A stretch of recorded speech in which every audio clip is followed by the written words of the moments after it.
All right then, we are once again back. I think this is episode 6 this time. I think. And Me.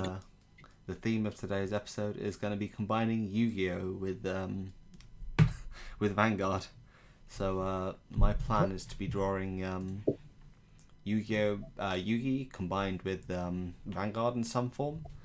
Well, I believe Spectral's plan is he's going to be drawing a character as a unit. Correcto. Yeah, that's my plan. Draw one Yu-Gi-Oh character and like they've ridden into a unit or with a unit, depending. Yeah.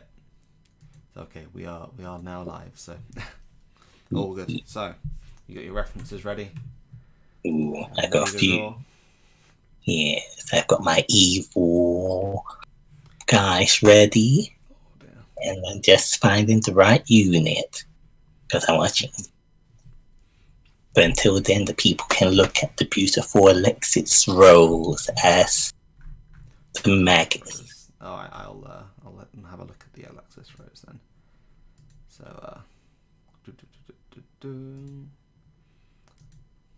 oops, daisy. There we go. I should really delete some of these. Remove. Yep, there we go. So yeah. So this is a practice one that he's already done. Spectral's already done this one earlier. With Alexis as a unit. Which unit did you sort of draw her combined with, or is this more of a in general?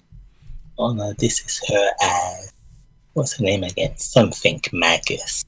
Can't remember. It's like something square mag. Oh yeah, tier square sorceress.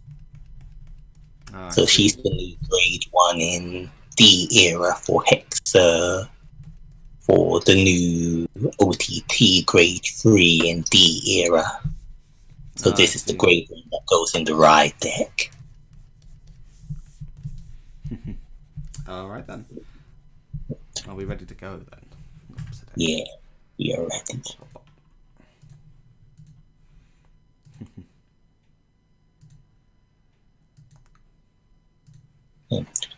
First Yu-Gi-Oh episode. You come for Vanguard content, but you just end up with Yu-Gi-Oh instead. Yeah. Oh dear. So what about you? What do you do today? Let's see, I didn't do much. I tried to work on my assignment project thing, but I wasn't feeling it was going well, so I'm going to restart that on Monday. Oh, I see. So, I found a pose, I had the idea, but it wasn't coming together, so I'm going to try a different style of drawing it. Oh, I see. Okay. Oh. How could I? I need to give it a go on my own terms for this. Oh dear, I think it'd be quite fun. How could I? I should have realized this earlier. There's only one character that really works with Evil Marek. A person who also had a evil dragon they loved. And that would be. Okay. I have to give a little more hints. Since you know him well. He's got a lot of scars on him. Bakura.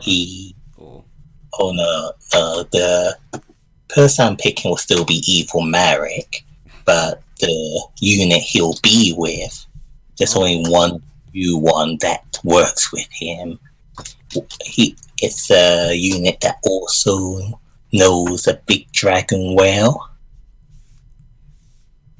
Okay, it's a unit that. It's Valios. That's what I'm doing with it. Valios with interesting choice. I would not have put those two together myself. Well, they're both crazy people. They both have a big deity they love a lot. Works so well.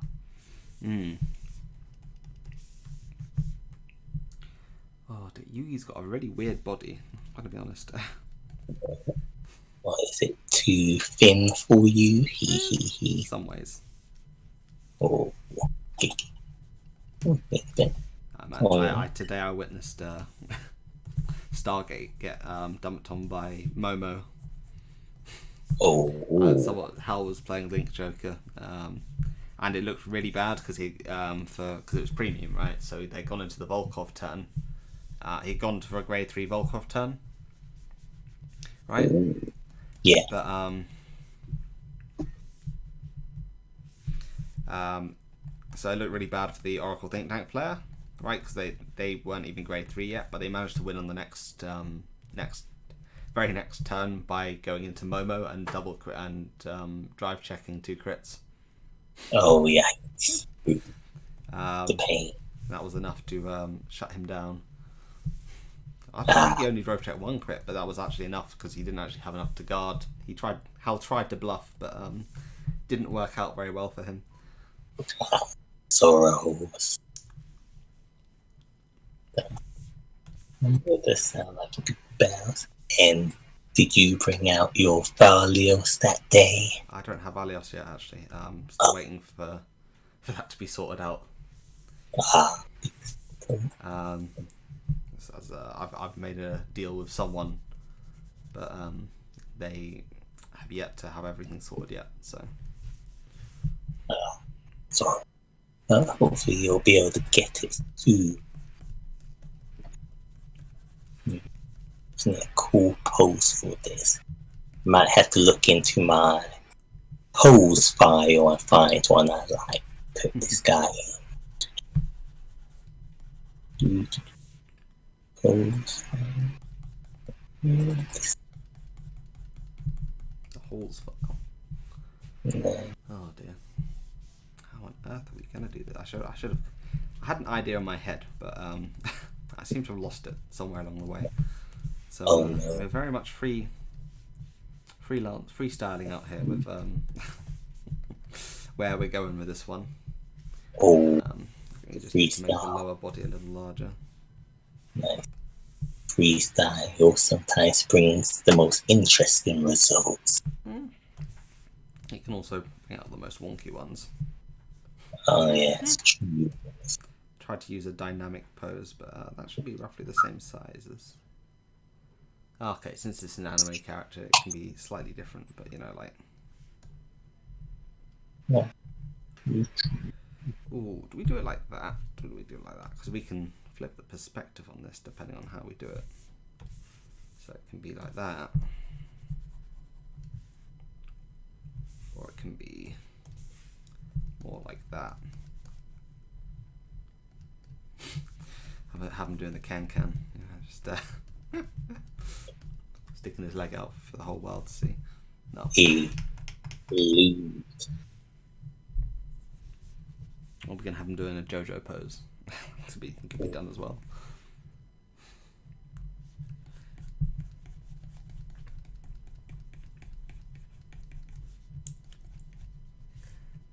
I've got to be careful not to make him look too feminine though, because he's got given him quite wide hips. Yes, his hips don't lie. I think we might need to look at a different pose for this one because I'm not feeling this pose. Oh dear, this is not looking good. Let's have a look. Think. I've just got a general reference from Yu-Gi-Oh anime of Yugi, in his classic pose holding up a card. So it's quite good for in general, but Yugi's got such a slim body that it's got to be very, very careful. Oh dear.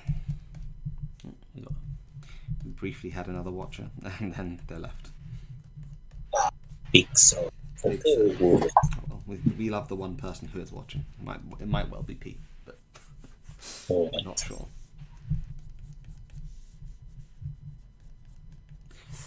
Oh dear. The other question is, do I want to keep Yugi in sort of the same clothes? It's going to be a Vanguard style Yugi. Add those new clothes, I'd say. That more different world approach. Different world. I mean, I also need to look up the Unstoppable Exodia. Yugi with Exodia. Let's have a look.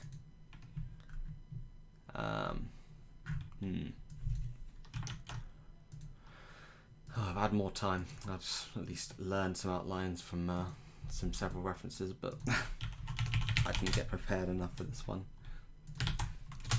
It might just turn into it might just turn into a JoJo crossover, as so many of my things do. Wow. Let's have a look.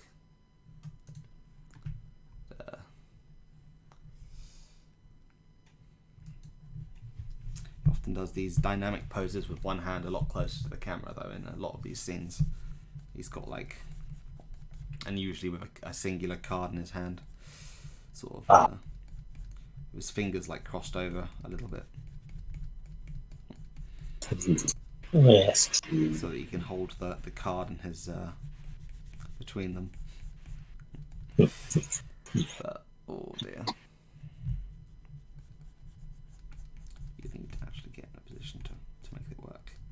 Make sure his fingers aren't too long. Spaghetti man. He's usually holding up the picture for everyone.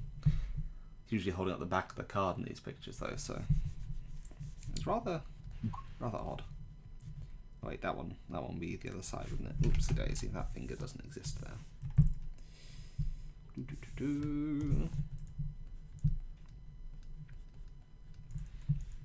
Oh dear, apparently Solemn released another playmat design. Oh, what one is it this time?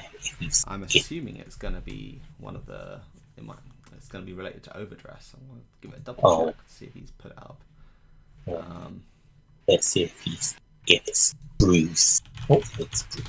I'm interested to know, because I really do like. See if Solomon's put it. Anyway, he might not have uploaded it yet, because I think it was a video. Yeah, I don't think it's been uploaded yet. But I really do like Solemn's artist. Like, I really admire some of their work. Like, their style is just really, really cool. have you seen? I mean, you saw like the. Yeah, I own the You've Harry. the Harry one, yeah.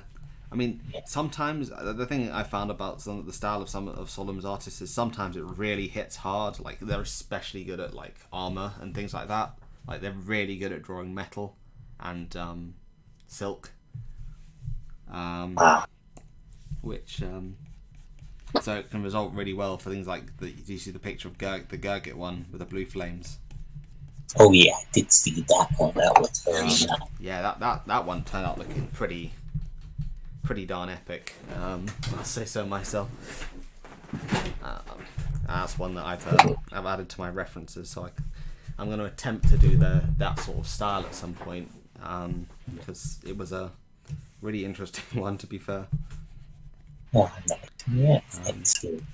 My only complaint was that they made Lambros look very much more childlike than I think he is, because they drew him as a much more round head than anything else. What are we going to do with this arm? So Yugi's gonna have. I can't wait to draw Yugi's eyes. Like, I've been struggling with eyes, and yugioh eyes are just the weirdest. Like, they're huge. Weird, At least they're quite simple. They don't really have any excessive design to them. Yes, true. Oh, that's the other thing though, is that's a good question actually. There's not going to be a dual disc, is there? Which is going to make this feel a bit weird. Guess you'll have to do maybe a fight table. Maybe, because it's kind of a question of because also Yugi's right-handed in that case. While I can just do like the sneaky thing of just transform or flip the canvas, flip horizontal. Could just do it like this. In which case, I need to. I've got to ask myself what unit do I want to draw him with as well, because that's going to take some time. I mean, the obvious choice for me would be something like Blaster Dark, because it's a bit like Dark Magician, but slightly different, I guess. Oh. Or Luard, actually. Now I think about it, Luard is probably the most obvious choice. Yes. But you could switch it up and do that Drag Strider Luard. Drag Strider, huh? That's a bit like some of the Dragon Rider cards from the older Yu-Gi-Oh series. Honestly, it fits more and more now I think about it. Excellent. Instead of Dragoon, though, I think Dragoon's the thing currently tearing up the Yu-Gi-Oh meta. Yes, right. Oh yes, true. My goodness. Maybe we will draw him in a very JoJo-esque pose, actually. And the more it comes down to it. Do the hand on hip.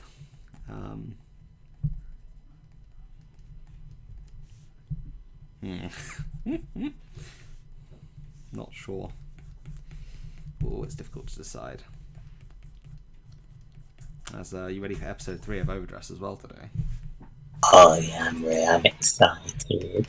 I did see that preview part that they were showing on, that they released the show online, and that looked fun. The little fight scene. I was already hyped to see what happens. See if the mysterious guy is a Baron Magus user. Would be fun. What about you? Are you excited for it? I mean, I'm excited because I think we've already had a leak that the animation in this episode is going to be kind of exceptional again, like the first episode. There's going to be an animated scene of there definitely is, as we've seen split screenshots of Bruce fighting Vajra, was it? Oh yes, there was the video on Twitter that's already been shown. That's the one I was talking about. Yeah, I think that's the one. But I think that's been shown, so I'm pretty excited to see where that goes. Well, we know it should be just a training session. I mean, even if it's just a training session, I just want to see some animation action, because after all, that's kind of the purpose of the anime, isn't it? Yeah, that's cool. Build the story, show some very, very cool scenes as they've already shown. I don't know. Maybe we haven't. Ooh, I'm very stuck on this other arm. Oh.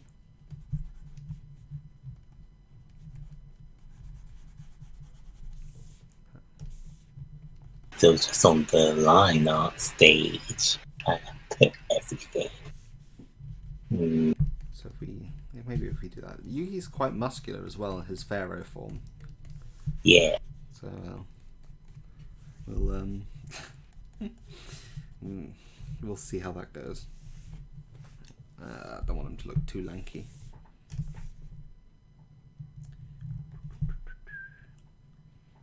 Oh dear. You watch much Yu-Gi-Oh! Abridged? Used to. I think I've watched most of the things, the main things.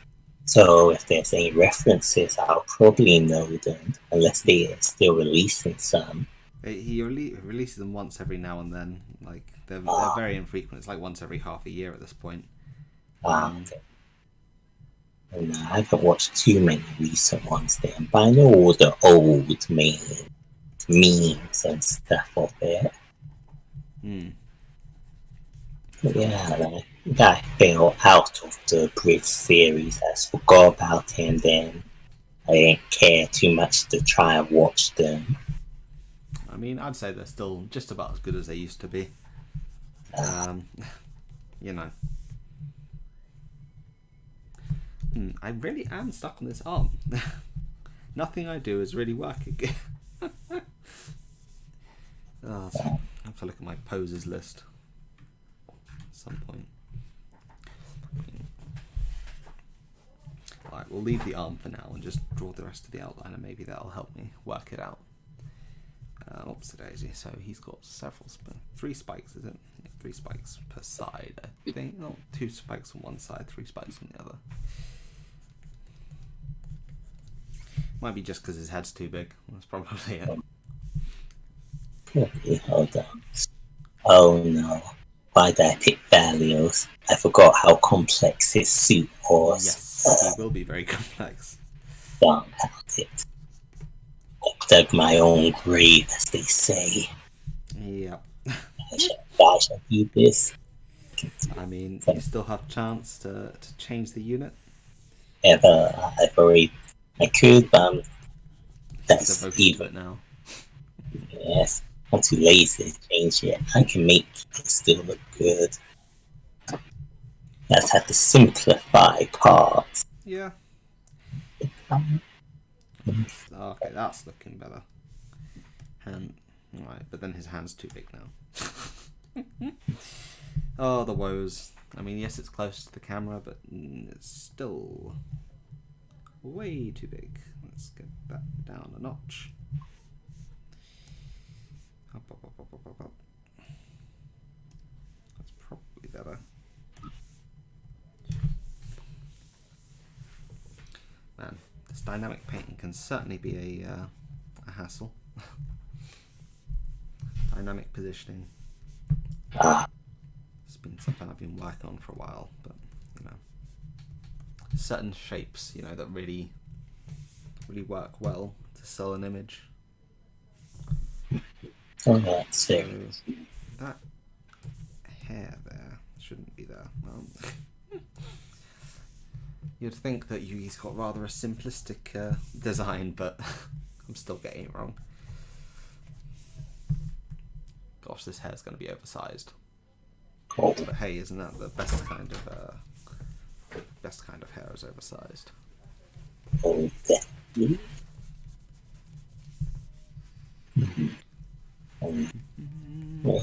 Little question: what's been your favorite Yu-Gi-Oh series? Depending on where you live, if you still watch more, even if you just. Definitely gonna have to answer 5Ds. I know it's very generic. Not bad choice. 5Ds was very nice. But is there certain season of 5Ds that you really enjoy? Like the Dark Sign, the Synchro Stealing Arc, and those. That's the thing. I'm quite a big fan of the first arc and the Synchro arc, the Synchro Stealing arc, because I really like the opening in the Synchro Stealing. Well, at least the Japanese opening. I like the English opening as well. I thought that was really good, actually. That's one of my favourite English dub openings that I've really watched.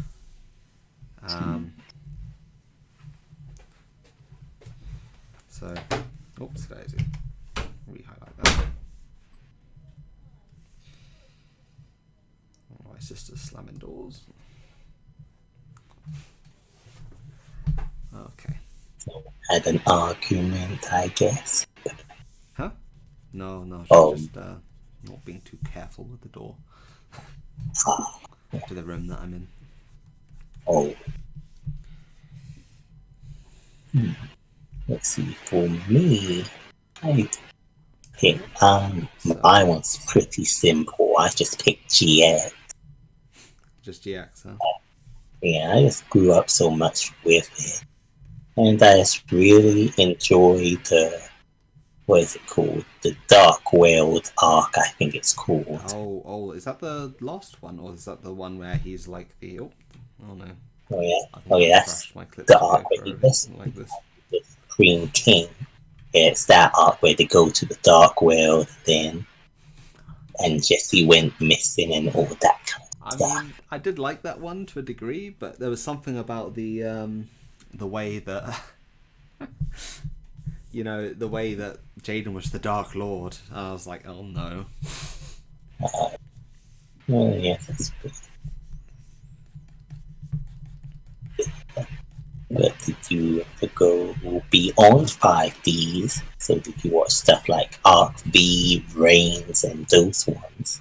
I actually did like Arc V was pretty good. I liked some of the characters and the plot twists and stuff in Arc V. That was pretty fun.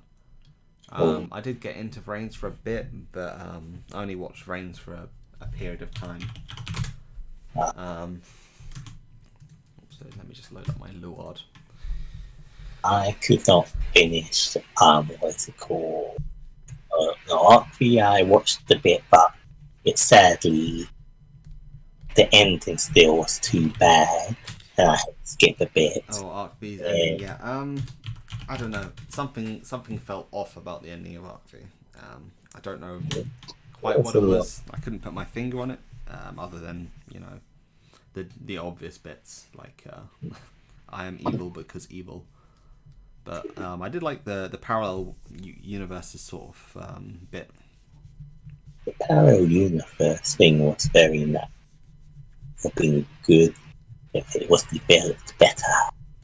It was well developed at the start, so it's like it was a little disappointing to see it devolve. True.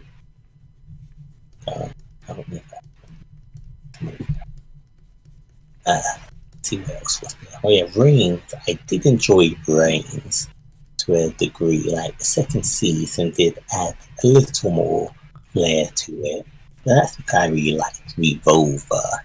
He was still my favorite through the series. Revolver. Yeah, the rocket user. Oh, Rocket. Yep. Oh, wait. Oh, flip. I think my favourite thing about Revolver was my favourite thing about Revolver was the the stupidity of how everyone started going crazy when he started using normal trap cards, and everyone it's like, oh look, Mirror Force. Everyone has Mirror Force at this point in time, but like IRL, everyone can run or own Mirror Force, and most people don't even do it anymore because it takes up too much space. But I just found the whole thing quite hilarious in that regard. Like, so that's true. It was very hilarious every time. No one expected it. Oh yes, I can see my favourite part of Arc V was the phrase they always used, but you still take the damage. I mean, that's just a Yu-Gi-Oh staple in general, isn't it? It's all Yu-Gi-Oh series are you still take the damage. It wasn't as cool as in Arc V. They made it a real thing. I've got images of the AI and the AI screaming, but you still take the damage. Oh, in Reigns. Oh, Haunted.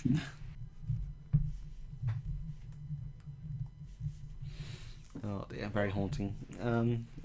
haunting.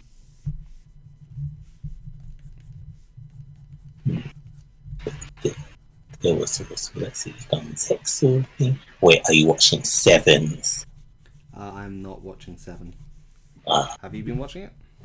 yeah, I've been watching it. It's been enjoyable. There are a few episodes I missed, but they weren't too important. But other than that, the episodes I've been watching, the story has been fun to watch and see it develop. Okay. I've been each character, you can get behind at least one character, I'd say. The main character's fun. He doesn't always win if anyone's ever scared of main character always winning. But True. the fights are enjoyable in ways. I know a lot of people have issues with main characters that always win. Yeah. Oh dear. Yeah. We're gonna focus on Yugi for a moment. Like, oops, daisy. Ooh. I mean, that's the thing. I was never actually that big a fan of Yugi as a character. It's my sin. I didn't particularly like him that much as a character. I wasn't a big fan of the first season. That might be just because I never grew up watching it, but you know. Yes, fair. You know how the story goes. As usually school time, 7 a.m. You go onto Sky One and you got to watch Yu-Gi-Oh! Then some other stuff. We didn't get to. Me and my brother didn't get to watch Yu-Gi-Oh! At all until 5Ds, because that's the one time in which we actually started watching it, because it was on at that time. Because we didn't have a TV until then. Oh. So I do remember when I did used to play Yu-Gi-Oh! I did come back into the game around 5D era when the Stardust and Red Dragon Archfiend tins came out. That's why I came back into the game. I remember. Oh, that's just one of the good memories I have from school. Oh, I remember Stardust. I bought quite a few tins for Stardust Dragon. So I've still got the tins. That's why I stole most of my Vanguard cards at this point, and the few Yu-Gi-Oh cards that I have left at this moment.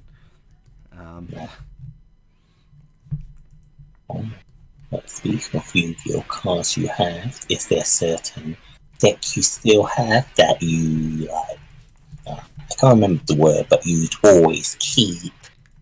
Yes, I have several. I have a zombie deck which is focused around synchro, that I still use quite a lot when my brother wants to play. I also have a Gusto deck, which is probably my favourite. I really like the Gusto archetype. It's a lot of fun. Then there's the... what else was there? There's the Subterra as well. Subterra is one of my more favourite ones. And finally, ranked 10 trains. 10 out of 10. Love that deck. I never was a fan of XYZ. I've always been a big synchro player when it came to synchro summoning. Partly why I think Vanguard meshed well with me, because striding at the time when I came into Vanguard felt so much like synchro summoning. Like even the way they animated it on like the show felt like synchro summoning, because in 5Ds when they synchro summon, they'd have that big tube of light form, and then after that they'd have they'd have like the stars align inside the light, and then oh damn, I'm struggling to explain it, but you know what I mean. I know what you mean. Then with striding, when striding came along in Vanguard, they had something very similar with the way they were, were like, "I'll break the generation zone," da da da, and they very much did something very similar with that. So I've got to say, was a big fan. I don't know, it's just having a mechanic that felt easy to access, and it didn't feel over complicated. Like I mean that's a bad critique really, because complication can be good. But the stride mechanic felt a lot like synchros, because synchros didn't feel over complicated once they were on the board. They didn't have anything like they didn't have. I guess the reason why strides feel so much like synchros to me is that synchros didn't have like set requirements for them to be on the board. Like Xyz, they had detach a unit, right? Yeah. To use skills. Which I'd say Vanguard very much already has that mechanic with soul blasting. Oh boy, might have to shrinky dinky. Yeah, they have that mechanic with soul blasting, but they don't have. They're missing several other bits. So synchros, you just plot them on the board, they do their thing, and that's very much like strides. You plot them on the board, they don't have anything extra going for them really, other than that. Where links, they have link arrows. Fusions, you have to use a spell card to get them to work. Well, at least not. I mean, before someone corrects me, you don't have to use a spell card for some of them, but Yeah. In general, the idea is that you use a spell and 2 monsters to make, whereas synchros were more of that style of plonk things on the board and make it as you feel like it. Yeah. So it had that toolboxy feel as well, I guess, because at least back when I was playing a lot, synchros were very toolboxy. Though of course Axes had also started to become more toolboxy as well at the time. So, well, Axes were more toolboxy before I stopped playing as much. So I don't know. I don't see myself getting back into the actual game itself because frankly, it just it never felt quite. It got to a point where it's like you either play meta or you play something for fun, which you enjoy with your friends and your family. But overall, it just felt a bit out of if you either played meta if you wanted to win, and while it was fun and challenging, it was just hard to keep up because as soon as a new card came out, you had to buy it. Whereas with the clan system, you don't have to. I mean, you can swap decks around fairly easily in Vanguard, so generally you can trade decks for decks fairly often. Whereas Yu-Gi-Oh, I often struggle, and maybe that's probably just me. Anyone in the chat has any ideas on that one? I don't know. I was the person who I played different things, but I also didn't keep up with the meta. Like I played Heroes when Rainbow News was out, before Future Fusion Gorata, so I was playing back then. I remember the Future Fusion before Rata. My tiny mind was blown back then when someone went Future Fusion Dragon's Mirror, and I was like, oh my gosh! Oh, how does that work? It's broken. And again, back then I was playing like an 80 card deck, so the old days. Oh dear, let's have a look at some references for clothing. For me, even now, I always loved the style of fusion.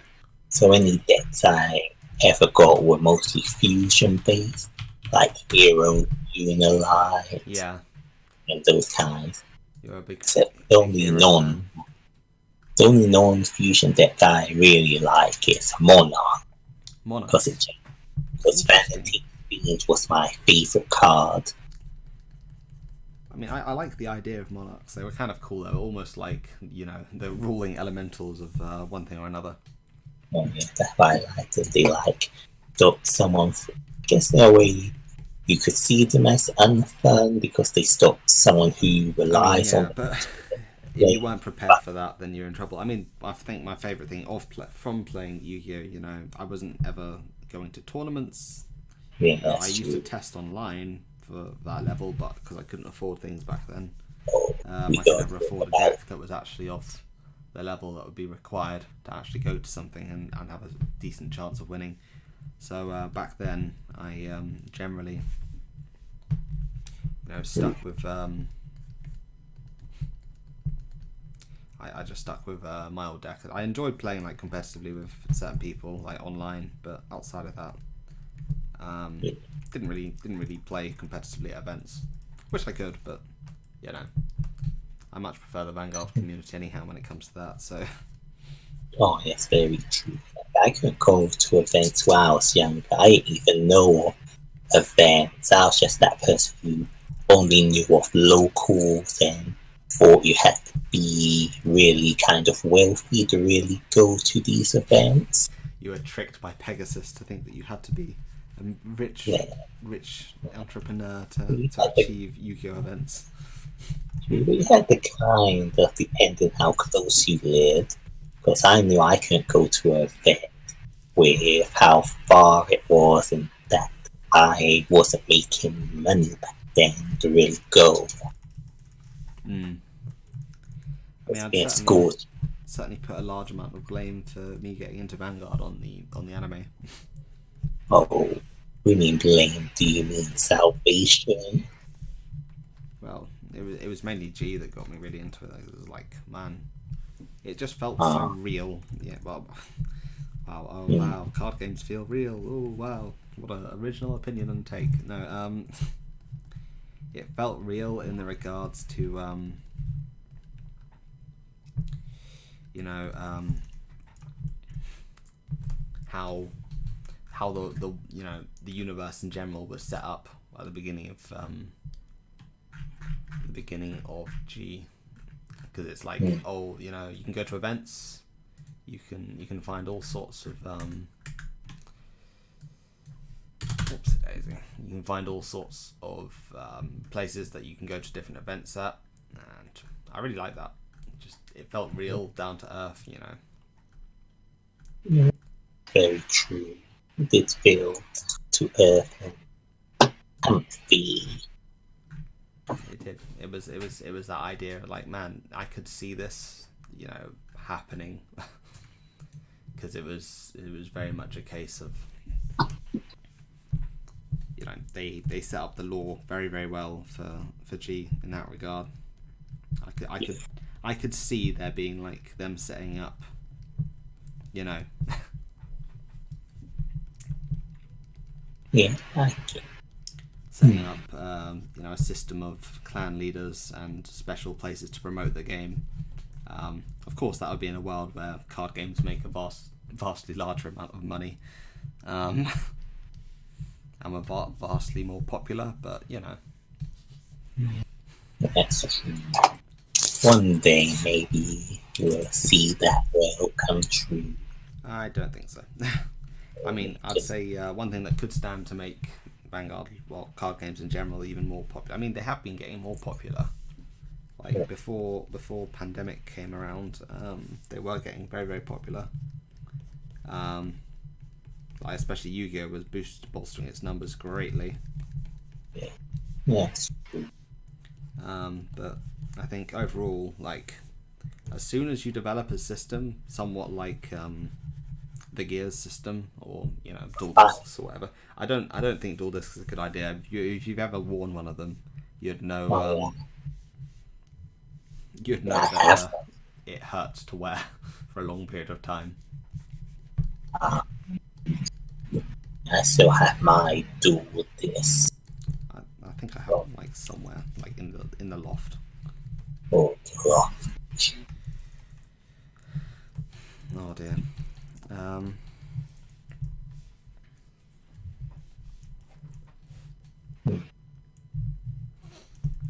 dear. I feel like I should add. I've sort of nicked Koji's coat at this point. Go get the size right.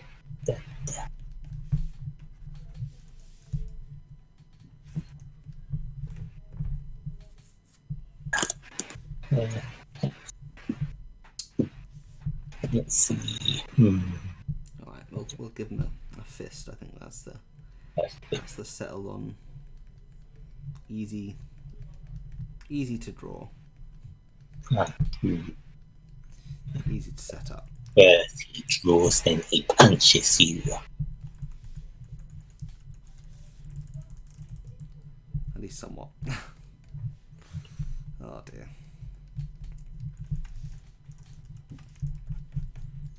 Whoops, daisy. So we've borrowed some of Koji's apparel, but we've got to keep it somewhat looking like Yuki as well. So I'm gonna keep some of the bits.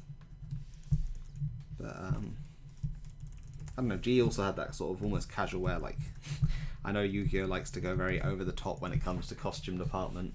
Some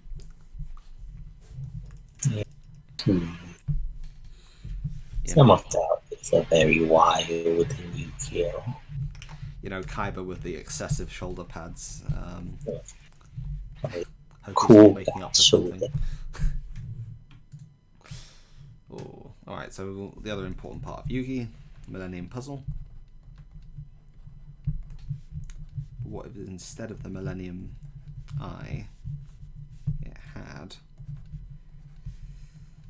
Oops, daisy.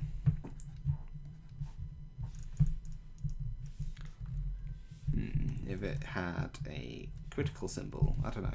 What would I have instead? See what's where you are.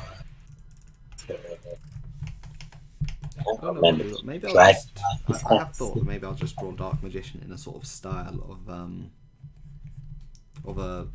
Because that's the thing. You could draw it in the sort of blaster style with like the glowing blue lines and that lot. That'd probably work, somewhat well. Good work. Might come out well. Right now, I'm just saying I gave him a really long neck. Or maybe it just looks.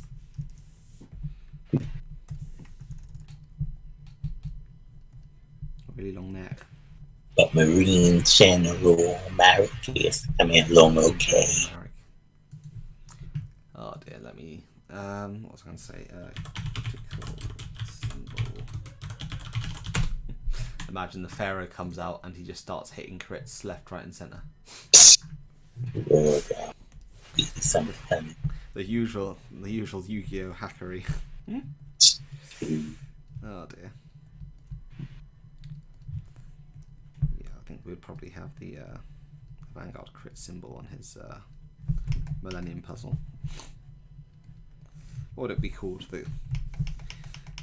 What would be the origin story of Yugi in a Vanguard world? Would it be his a strange puzzle came from a meteorite crash site that his granddad was investigating? We could do something like. And some say it's an ancient relic from another world. That could be cool. And it contains some sort of. Oh no, that's a terrible idea. I just thought of the worst idea ever. It contains Alfred. Oh, the spirit of Alfred, but he's lost his memory. Or even better, you just have the size store appear in the Yu-Gi-Oh world. I don't know. Come on, the size store, Ultra, just appear. He fits it still. If I was to shift the world lines, I would not be including any of the Yu-Gi-Oh. I mean, if I was to include Yu-Gi-Oh characters, I'd be looking to, at the very least, daisy. Very least, try and construct the world somewhat similar to Vanguard. Oh dear, Yuki's got very big eyes. They look a bit like saucers. Question is, do we do it like that? Or do we do it like that? I think we need to just move that line a bit. The adjust button is overpowered.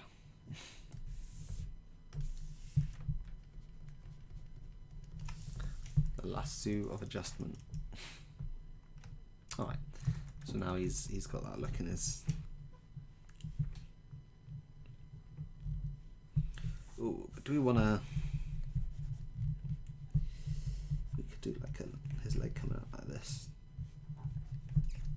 That looks a bit weird, but I think I need to make his legs bigger anyhow, so that works.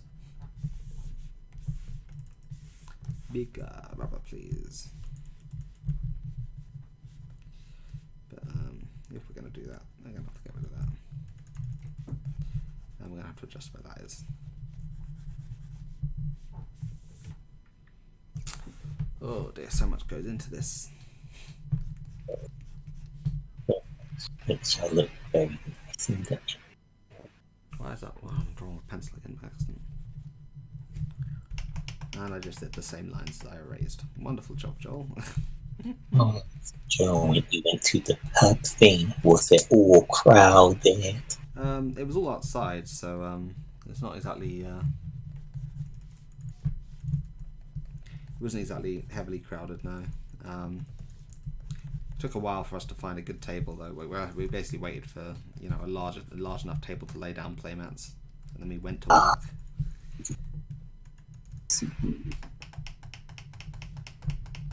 Did you give your homies a hug, as they say? I think that would be illegal. Not that I don't want to give my homies a hug, but you know, for legal reasons, that's a joke. Alright,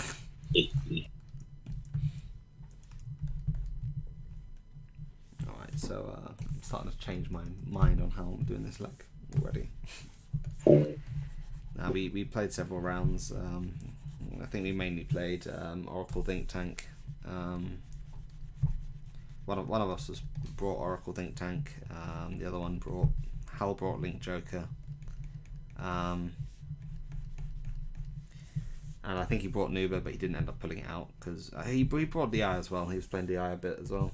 I was gonna say he brought Nuba, but didn't play it because he didn't want to make people cry. But at the same time, he pulled out Dark Irregulars. Did someone get Castile that day? Yeah, I did watch Reese get Castile. That was quite fun. Alright, this is out of proportion. How do we fix it? I think maybe it probably just goes forward too far, right? There's a bone that sticks out there. So that's going to go like that. Ah, dear.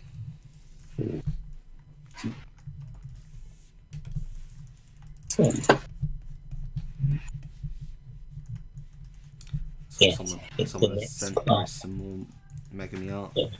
Not Megami, Tamari art. Tamari art? Oh, what about Tamari art? He added some more Tamari art to his listing. It was cool. So I should probably, I don't know, maybe we'll do some more Tamari and stuff after tomorrow's episode or tonight's episode. I don't know. Apparently everyone really seemed to like the Christian meme. So maybe we'll do that again. Can be fun to do again. We'll do something of that sort again. Yeah. Nice. Alright. Yugi wears some very tight leather pants. He also wears the belts with his deck box on it. I think we'll keep that in the picture. Ladies will cancel you if the leather pants aren't good enough. Oh dear. Oh, there's a lurking Alex. If Alex, do you want to come in for a chat? You can. You're welcome to. Yes, appear to us, Alex. Unless he's playing his Monster Hunter-oo. I mean, what unit could you see Yugi wielding if he was in a Vanguard universe? What, me or Alex? Alex. Oh, okay. Since he's lurking. Oh, yes. Can we get any info out of him?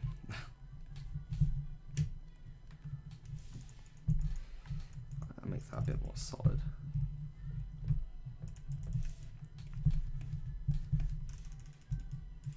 Alright. That'll be a fold in his shirt.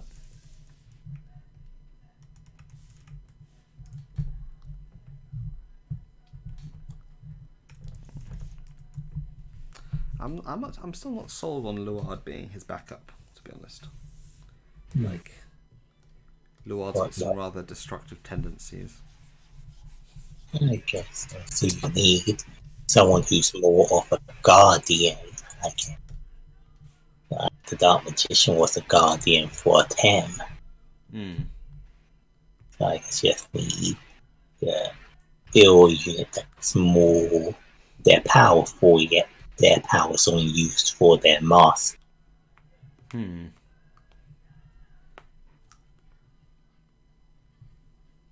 to give him Majesty Lord Blast. Like I don't know.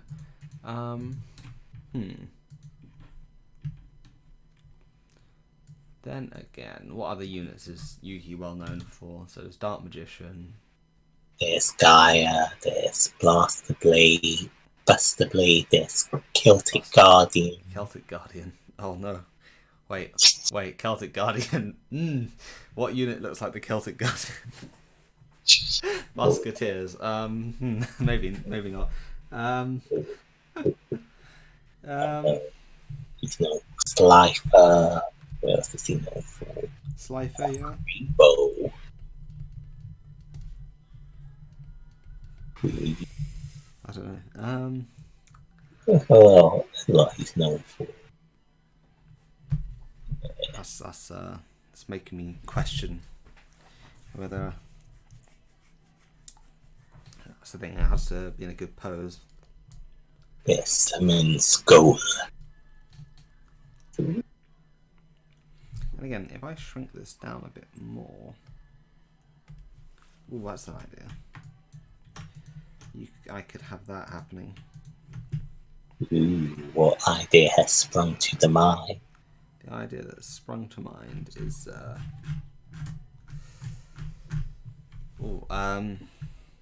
I shrink it down a bit, we'll see. Because the main thing is how much space it takes up on the page. But if I do it right, I mean, this is a good time to open the secret folder full of The homework folder. I guess you could call it that, yeah. Or is it the H folder No, of a certain person? It's the practice pose folder. Oh, okay. I've been looking at a load of poses. That will probably look pretty good. Right, so now we grab that.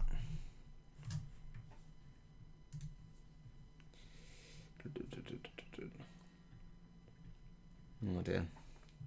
Number one lie artists people think, well, number one thing that people think about artists is that people don't ever trace or use references.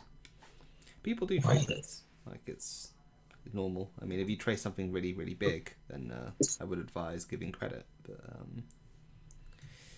if it's not, I remember growing up as artist and just hearing all those different things like tracing is bad or other stuff. That's a widely established myth. I mean, it's bad to trace without giving credit to the original. Outside of that, I think tracing is kind of especially for starting out. But actually, I probably want to not do that. I just need to make that layer less thick. We also need to add. I feel like Yugi still needs to have some sort of overcoat or something.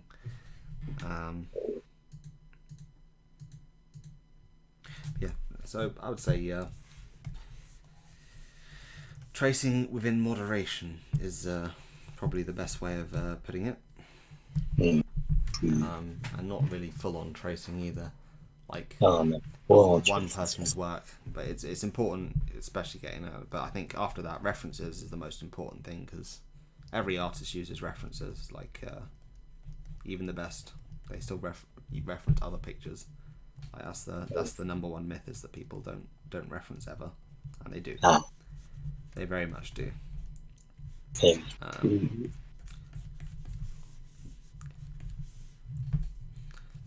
All right, let's see. All right, so if we have his like clothes flow backwards,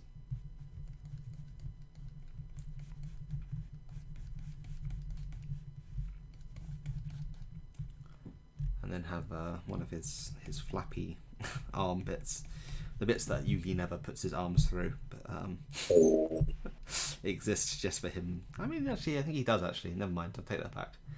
So he sure did wear a lot of belts at his young age. It depends. Yeah, true. He may have been in that belt into that certain phase. That's His grandfather was probably incredibly worried. Oh no, my son's become a delinquent. My grandson's become a delinquent. What am I going to tell his father?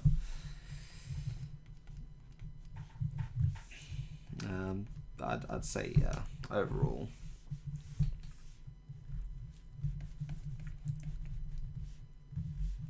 Oops, there. I don't know. I always thought that the best explanation I could come up with for all of the belts and stuff on Yugi was that it's similar to, you know, some people remember things by tying knots and stuff in and like rubber bands and stuff, each representing one thing they need to remember for the day.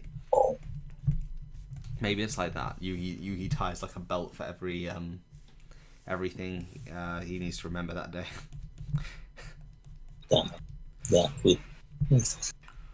Maybe they're just an easy method of cheating. It's possible. I hide cards in the belts. Oh dear. Deform.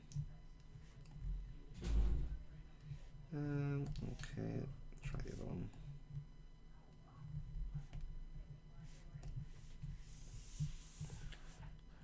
Alright, there we go. So we've got Yugi in his cape, wearing Koji Ibuki's gear, well, at least some of it. Like, you know, when Koji first appears, he's wearing that very snazzy coat with the metal bit that require no scars. I've removed the metal bit, but you know, generally referencing the coat to try and create a certain pose. But the hard bit really comes on here. We're gonna try. I don't think I'm gonna get this one finished tonight. Might end up being either a rough sketch or yes, we're gonna try and it won't be bad if it's a rough sketch you make complete later on.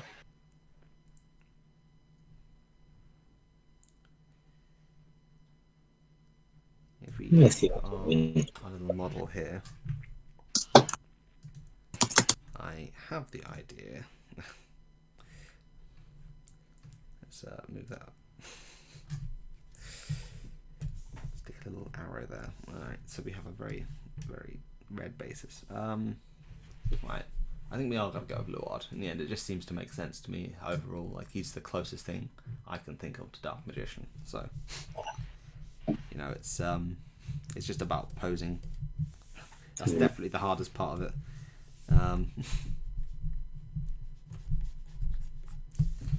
So Luard's got that weird hat. I'm sure some lore master can tell us it's not a hat, it's actually real. It's a hat. You know, it's a hat. He takes it off once, I think. He takes it off once, therefore it has to be a hat. Luard solved. You can all go home now.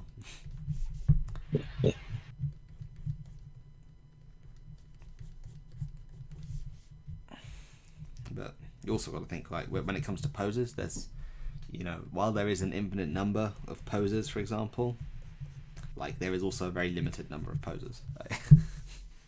So it's bound that I don't think you're ever going to find a truly original pose, like, outside of something that a contortionist might do. It's very true. So, to a degree, you know, especially when learning, there's as many resources as possible.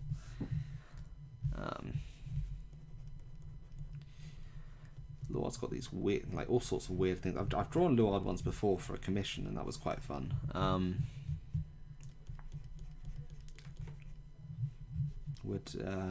It's quite a elaborate character. Oh no, we have someone trying to make fake ads. Oh, you got bought? Oh no, we might get tricked. It was just an idea by EJ. EJ was like, oh, let's do a crossover between Vanguard and Yu-Gi-Oh. Oh yeah. I think I can't remember. You suggested. Oh, I'm a mod. I can delete that. Mod powers activate. Yeah. Yes, please. We delete Endo. Oh, cool. I did it. There we go. Excellent Mordius. Oh dear. I don't think we're looking to become famous anyway. We're just looking to draw and try and entertain and chat about things. Then become famous later on. Alex, if you've got any interesting Yu-Gi-Oh takes, if you hop on the Discord, I should be able to drag you in. If you do want to, give that a chat. Alex, tell us your Yu-Gi-Oh history. Oh, thank you very much, Alex. Oh dear.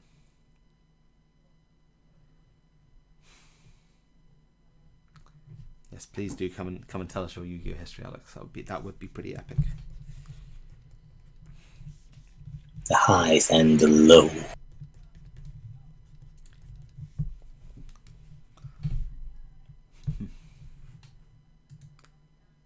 So yeah, we should be able to just drag you into the Discord channel if you do come.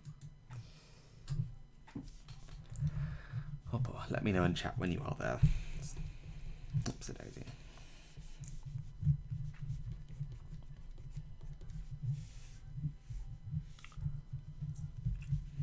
Alright, so Luard also has this weird like belt thing.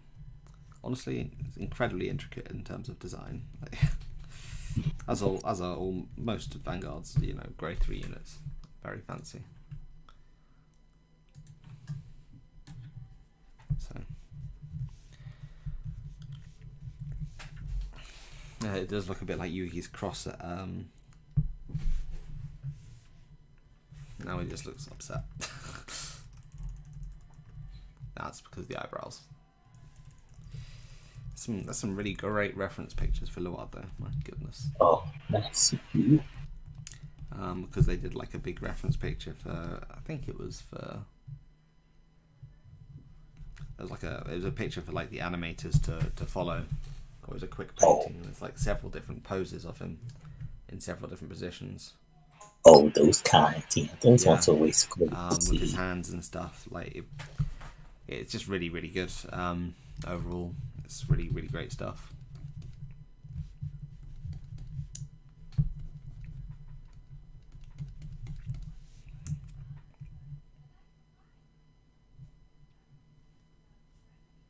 Yeah, thank you, Alex.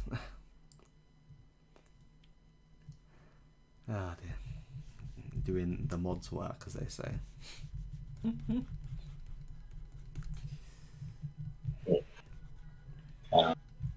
don't know if this looks like Valios just with Marik's hair or just Marik. It's just Marik with Valios's hair.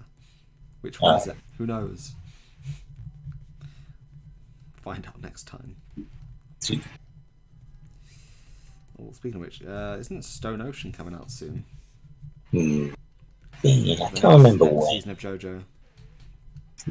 Oh, yeah, I can't remember when the date of it was. I've been reading the manga to catch up. I'm ready enough for that. I'm just gonna wait and watch it before and not read the manga. I thought read it, but I think Stone Ocean, I just got spoiled on it, so I didn't really read it all. I'd say it's a rather different experience. It doesn't have any of the dramatic flair that a lot of the other. It doesn't have as much dramatic flair as the anime. Reading it, but of course it still has that very much JoJo-esque feel to it, which is good. Wouldn't want it any other way.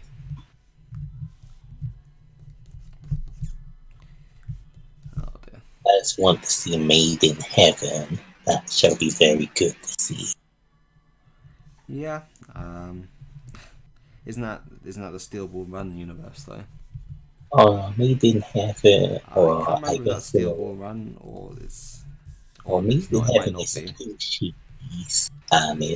Poochie stand in Stone Ocean, but I think in the end it does recreate the universe to make Steel Ball Run, if I remember.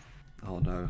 I hate it when that kind of thing happens. It's like V recreating the universe.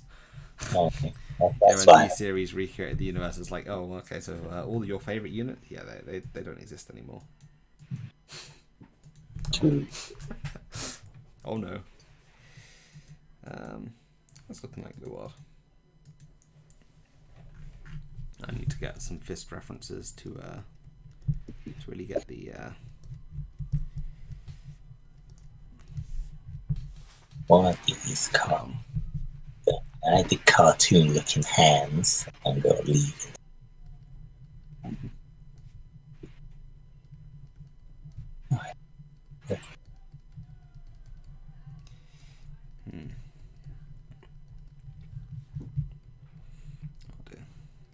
Alright, so what would Joey Wheeler's ace monster be? I mean, I feel like Joey would just play, Kagero or.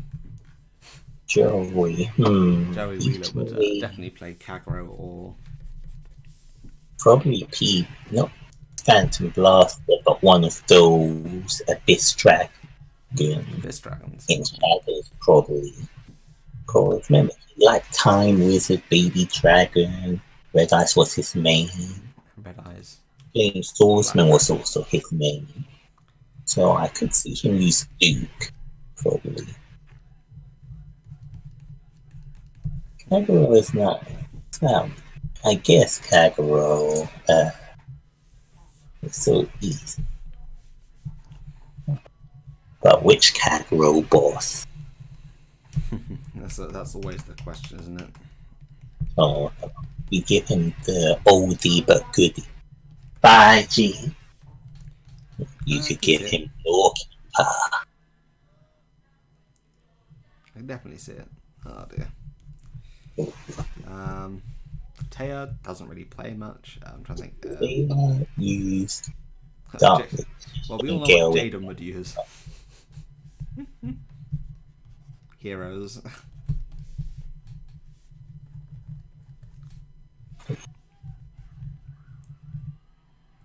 Yes, fun. It's sort of clear to me in my head. But I don't know, maybe. Yeah, actually, that would work, right? If Jaden used elemental heroes, would use heroes at the beginning, right? And then he'd shift, like, instead of Neospacians, it would be Beast Deity. Oh, that is good. Oh, that is a good idea. Because they actually even look a bit like Neospacians in that regard. That's true. That'll be a cool thing. But now for the next pro tag, what would you say use? You say Stardust Dragon, probably something like Sing Saber Dragon. I don't know. The Stardust Junk Warrior, those kinds of things. I don't know. Let's see, a dragon that's always evolving. I mean, ooh, it is a tough one with Yugi because it's like, not you say, Okay. sorry, not Yugi. I don't know. He's got a very select style. Like he also uses junk a lot. And one thing I would say about the junk sort of cards, they do look rather Nova Grapplery. I mean, Alexis is an easy, barrel in the hole. It's clearly Neonectar. There's characters that do fit archetypes. I guess Leon would. Is it Leo? I know he's got a different name in the Japanese to the English by far. Yeah. But I know it's Leo. I think he would definitely be playing Nova Grappler instead of Morphtronics. Or Dimension Police. I don't know, maybe Dimension Police. I could almost see it. Oh no. I guess. Maybe. I think he could go. He'd be the guy who goes between both. I think he'd just play both. Like one day he could be playing Nova, the other day he's playing DP. He'd be that kind of player. Just has 2 decks, 2 aces. Maybe, yeah. Oh. That's hard. This is a tough one to really It's like, yeah. But we know what Kiza would use. Akiza, yeah, Neonectar. Right, old. Was What about and did Alexis? you say Luna would use that? Oh yeah, Lexus. Well, let's see. Lexus, like, this is what I was thinking of before, and I thought probably just OTT. Yeah, I would probably pick OTT or Genesis for her because she used Cyber Angel, didn't she? Yeah, it was side, but she likes ritual summoning, that kind of thing. Yeah, that's more. She likes a lot of female units that have powerful skills. What else is there? So that's Alexis Jaden. What about Chaz Princeton? The Chaz. He's one of the ones that flips between different things. He Yeah. would probably start off playing Dimension Police, probably, because he had like the XYZ. Yeah, true. Yeah, I can see that. What is there? There. I think we need to. Oh yeah, the best one, Crowler.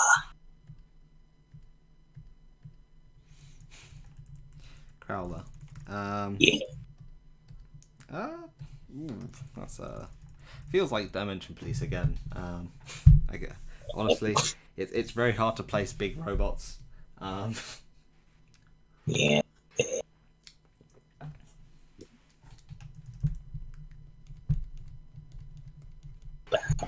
Yes, there's so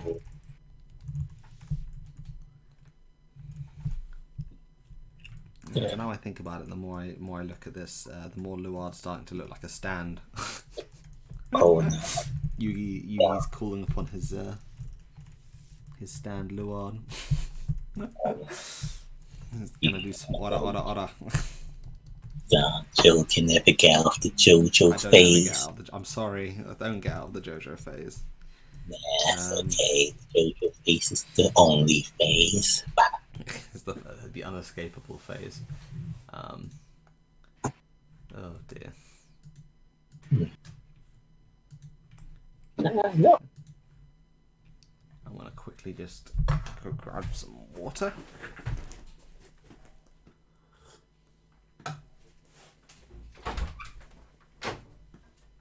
Cool. Like it's just me on the stream for now. Welcome to the Spect only stream where we stream good stuff. Joe has gone for now. So what can we talk about on this nice stream? Let's talk about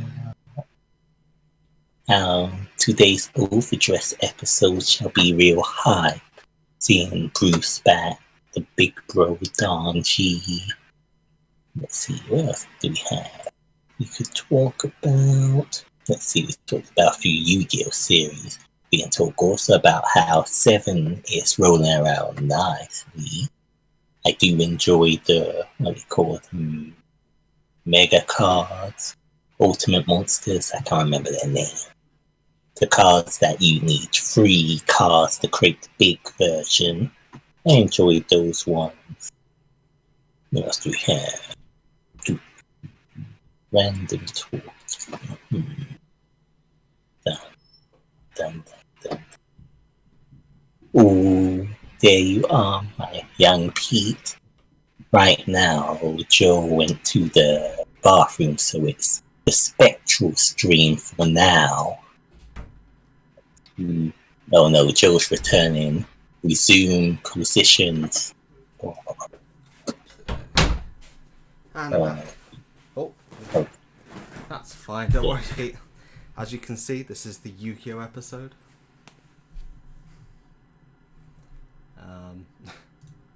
Don't think there's much more to say than that. I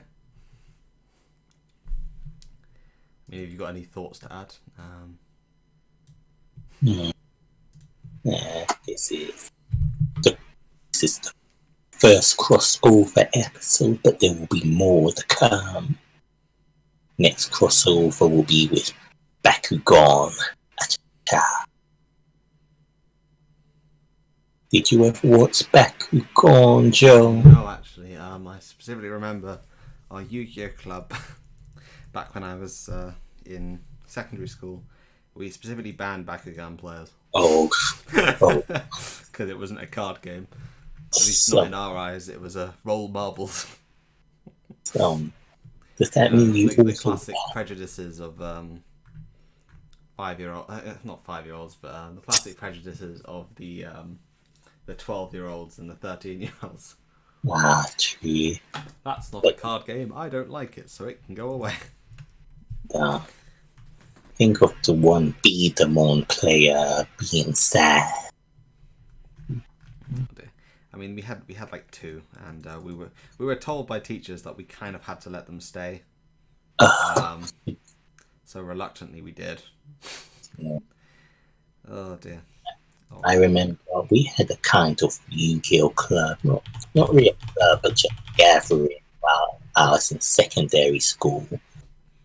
It was like me and then 5 other people. And we just went to a classroom if a teacher let us.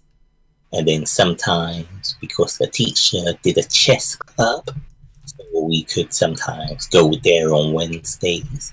Made the chess card games.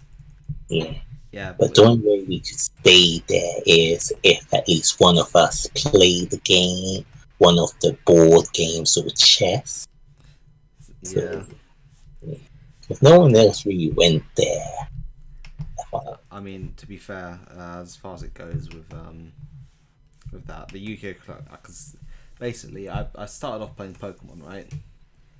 Well, I say playing Pokemon, it's more like collecting Pokemon cards, I think is the more realistic description of what we did with Pokemon cards back in secondary school, well, in primary school, right? So we collect Pokemon cards. One of my friends at the time was like, oh man, I found this really cool game. It's called Yu-Gi-Oh! You guys should try it out. And of course, back then, being, once again, the naive kids that we were like, nah, game doesn't look fun as fun as Pokemon. Like, look how cool Pokemon is. So even though he gave us some like free card and was like, yeah, play this. I remember I was given one of the cyber cards. I seem to remember it was the card that when it was destroyed, you take no damage. One of the Cyber Dragon cards, that one. Yeah, it's like one of the Cyber Dragon cards, right? Like really old Cyber Dragon cards. So I was like, well, I like how cool the unit looks. Well, the monster looks. I don't really. Oh, Alex is saying hello again. Let's return. As cool as he does look. I did find him rather. I, of course, back then the wonderful prejudice of being young and not knowing better. It was kicks in once again, and so of course I then got to secondary school, and loads of my friends at the time were very, very into Yu-Gi-Oh, because it was the cool thing. It was more complicated, and when we really thought about it, we never actually learned how to play Pokemon properly back then. I know how to play it now, but back then, no clue. We just liked the cards. Oh, that's fair. No one really knew how to play Pokemon back then. Exactly. Like the very few people who did, the rules are just so bizarre that most people just said, "Oh no, you're making these up." Yeah, that's true. I have to say, out of all the rules, they have a rather interesting setup as things go. But so yeah, we never really truly learned to play Pokemon until much later. But aside from that, so Yu-Gi-Oh Club at the secondary school I went to, will not reveal the name of for reasons of security. Was basically made because some of the people with special needs at the school really liked the game, because of course back then a lot of people with special needs were quite big fans of it, where everyone else in our year, everyone else in secondary schools pretending they've grown up and they're too old for card games, but generally the special needs people are a bit more honest and enjoy it. So they made a special Yu-Gi-Oh club that they could that people could go to play Yu-Gi-Oh. And it lasted quite a long time. It was made at the behest of one of the people at the time who were like, oh, I really want to have a thing. So they basically was like, all right, at lunchtimes you are allowed to come into this classroom to play the card game. Yeah. And there will be a teacher watching over you guys, of course. But overall, like, it was pretty nice. Although, of course, everyone in the club got bullied heavily because how uncool is it to play card games? You'd always have someone come. One of the people who thought, oh, I'm really funny, come in and start waving like a random card or a card that's not Yu-Gi-Oh at all, or something they printed off, going, oh, is this a rare card? Do you want to trade it, mate? Oh, you want to trade it? The usual really jerk stuff. I remember once we couldn't go we were eating lunch, but because we couldn't go into a classroom, we were played in the cafeteria a bit.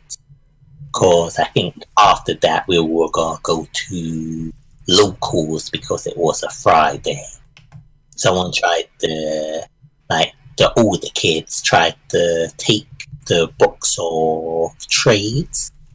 So I think I had to. Well, no, I shouldn't say it. No, I might be found out if I see what I did, but let's just say I had to scare them a lot with my strength. That's what I'll say. Oh boy. I had to use some strength of a person to make them not do that again.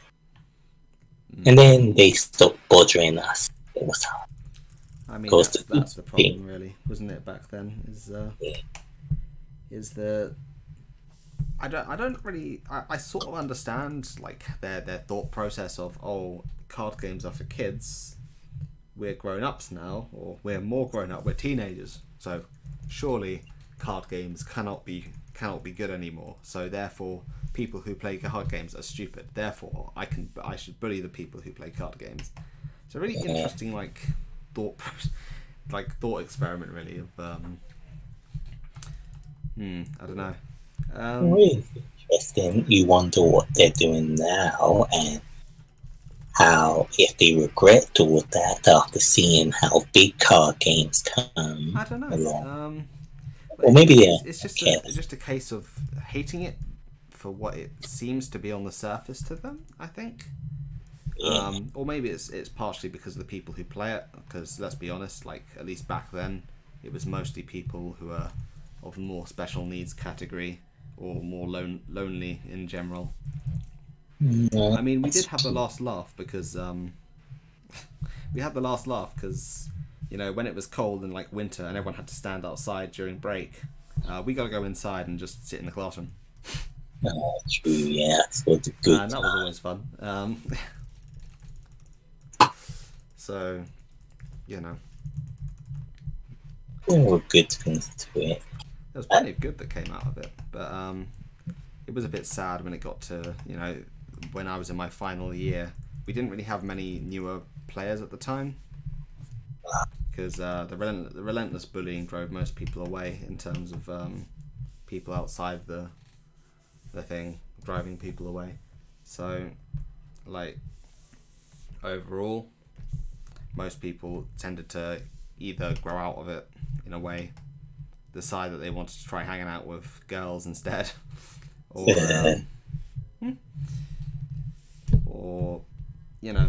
do that sort of thing instead of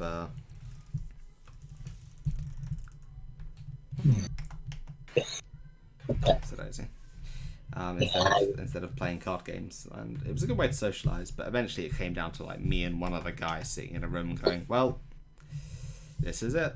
I think it's also partly because they relocated the club as well to a much more secluded building, so most people didn't know where it was.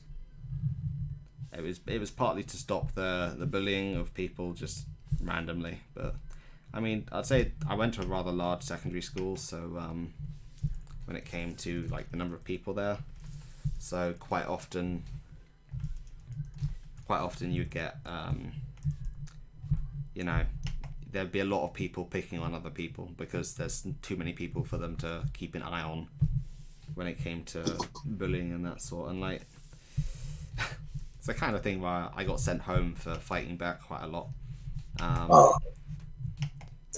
Like I almost got suspended on multiple accounts getting tired of being harassed, and because the teachers would never do anything or never do anything on time, you know, or anything of any value.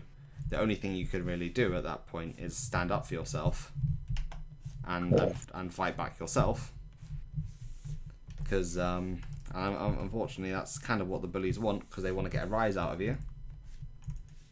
But I'd say there's certainly some things in teaching at the moment that I think really need to be rethought when it comes to that sort of thing, because it's like the worst part was always that not just you got punished, the person who not just the bully got punished, it was you as well, despite you defending yourself. And it was sort of got to a point of being like, this is absurd. Like, why are we being punished for fighting back on our own half? I mean, yes, it's like, oh, violence is bad in that regard, and yeah, it is, I agree. But sometimes there's no other option, or at least it feels like the options are so limited at the time that I think, you know, it's impossible not to come to blows. Let's see. I don't even remember what happened. Yeah, bullies were horrible. I think one day I had to just go angry on them once. And then, did you ever have that moment where they bullied you, but then an event happened, and then for some reason they started acting friendly to you? No. I'll be honest, they stayed the same throughout the entire time. But I mean, overall, like, there's one person from my form group at the time actually did message me several years later, and basically apologized for everything. And I thought that was rather interesting. I do wonder what was going on in his life at the time, because often the people who are doing the bullying have got something. I know it's a very, how would you put it, cliche thing to say, but quite often you will find that the people doing the bullying have got a lot of things going wrong in their own lives, and it's partly a way to try and seek control within someone else's. Yeah, that's true. And did you forgive them in your heart? Let's just say I'd gotten over it like a long time ago. I'm like, well, it's gonna happen. If people are gonna judge a hobby as bad enough that they need to harass someone over it, then, you know, it's gonna happen. I think it's a very easy way to learn lessons about the world at a very young age. Like as long as you can stand up and work out why you're being bullied, like, and not just go into a pity parlor sort of moment. Like, it's because it's very easy to sit there back and go, oh, it's not fair, I'm being bullied. But you know, like, understanding the reason why is certainly helpful in coming to forgive it. Like, it's the kind of thing, like, I used to play a lot of badminton as well back at that time, and I would say I was quite good, but I had my own, like, racket and everything, right? Which is, everyone else played with, like, school rackets. Well, most people did, but a few of us played with our own rackets because they were much higher quality than the school ones. But it's the kind of thing, like, they'd throw out the second story window. Oh, damn. So I'm sitting there going, like, why? What possessed you to throw that out the second story window?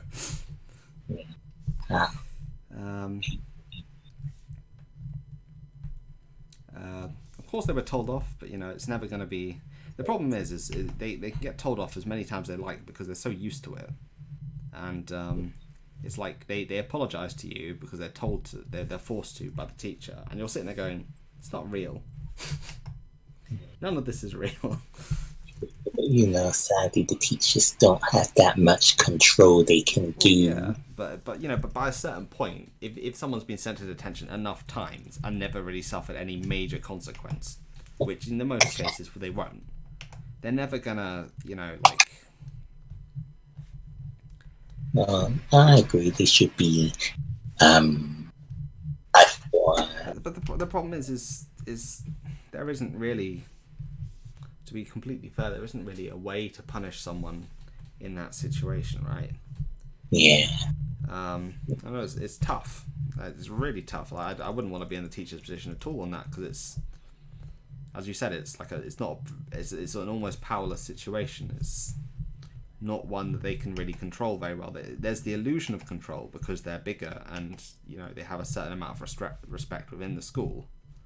But usually it was a case of as soon as a student worked out that really there was no downside to them acting in certain ways, other than, oh no, I get told off a bit and mocked a bit in front of the class, it doesn't really stop them from doing it again. Usually they did eventually calm down in the later years. Some of them did, some of them didn't. But it's usually probably something going on at home that probably causes it all. Most times it is from watching a lot of videos and stuff. It's usually something at home or some pushing them to that type, or maybe it's just a friend group. Well, I think it's a friend group as well. When you get into the sort of groupthink stuff, that can be quite dangerous as well in its own regard. It's, you get to a point where everything is to entertain other people within the group, and eventually you do get to that point where they're doing truly stupid things just to get a bit of recognition amongst the people around them. And again, you've got to ask, where does the need for the recognition come from? No, that's very true. I tried to stay away from groups when I was young. I learned later on in life, when I did work and stuff, that one of the older people I always worked in always said the phrase, if you can count your friends on one hand, then you're a blessed person.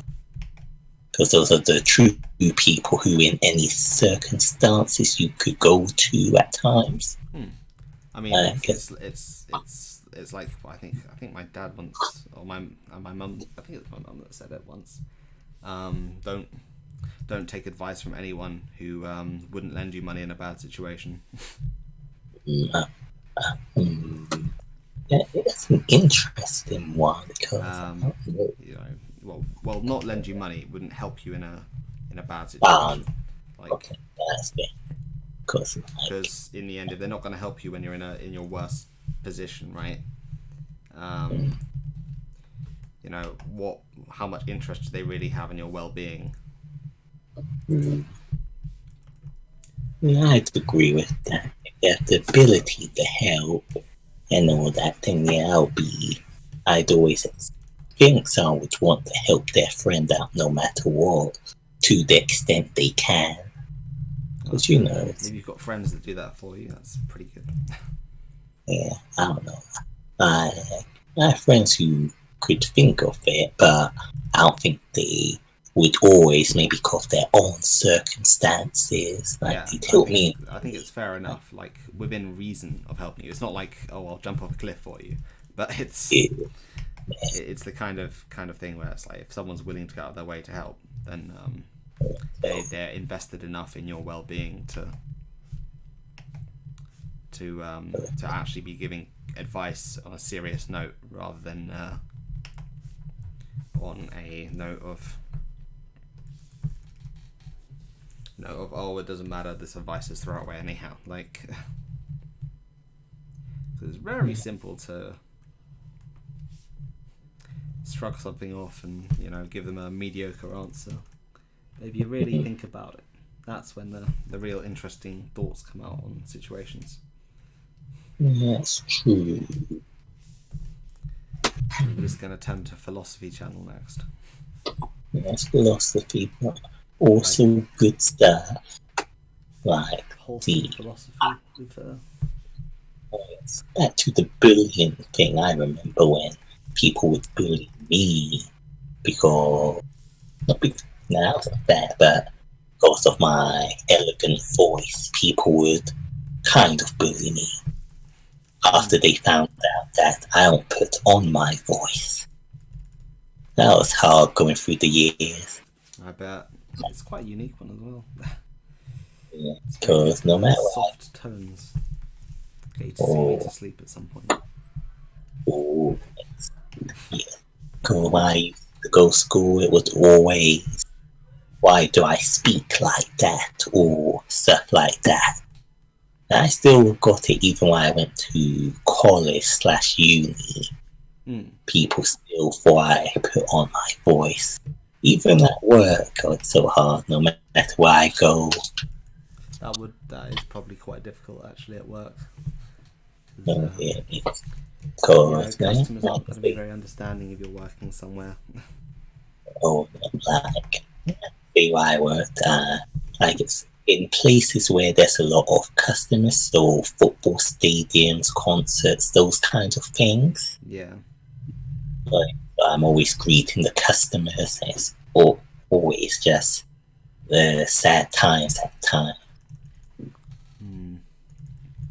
Some people are nice. Okay. You got a very soothing voice, EJ. Oh, excellent. You remind me a lot of one of my lecturers. Back at uni. He always spoke in a very slow but gentle tone. And we usually had to speed up his lectures about 2 times the speed to listen back to them because it would put us to sleep if we weren't careful. Oh no. Not good. But at least he had a soothing tone. Soothing voices are the best kind. My God. But his voice makes you feel protected. That his voice makes you feel protective, like it's just very slow and calm. Like you'd be like, oh, it's like nothing in the world's going by, you know, like it's nothing you need to do, you know, no exams you need to study for. You know, those kind of people with that kind of tone are nice to me. Because then you just get into a nice, relaxed state. Yeah. Like, like that. I don't know. I think I had one friend like that, or maybe I've just been watching a few YouTube videos with people with those kinds of voices. I usually watch that when I go to bed. Oh yeah. Because their tones usually are nice. When you get like, it's like Bob Ross. Like, you watched much Bob Ross before? I've heard of. No, I've never really watched the full video. All I know is the meme of the little house or the little plant thing. Oh yes, if you ever tell anyone about this bush, I will come to your house. Happy little tree, yeah. Yeah, I mean, I'd say if you listen to some of his videos, they're very relaxing because he's got that calm tone as well. Nice. You know, he's not telling anyone off. Which is interesting because before he got into painting, from what I've heard, he was a drill sergeant. Oh. And apparently, like this is of course all just history, YouTube, you know, speculation to a degree. Apparently he really didn't like being a drill sergeant very much because he didn't like being mean to people. So he eventually quit his job and went on to become a painter who did sort of online painting tutorial. Well, not online. It was video painting tutorials. Yeah. So that's why there's he became very popular as well because it was a sort of paint along with him. and if you had if you recorded it on like a VHS, for example, back then, which most people would do, you could then pause it and rewind, and you could basically paint these miraculous looking pictures just by following along. And so even those people who thought, oh, I could never paint like that, would end up finding themselves painting, what they might consider a masterpiece landscape work, right? So it was really cool. But he also had a very good voice for it. So Yes, a cool person to listen to. he is a very cool person. Unfortunately, he did pass away recently. I think a few years ago.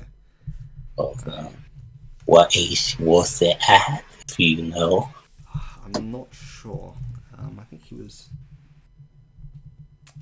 in his 60s. So it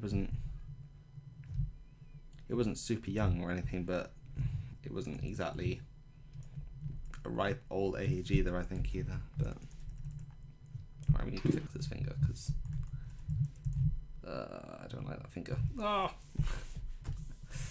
But yeah, I'd definitely recommend looking him up. There's quite a few of his videos have been uploaded to YouTube by various people.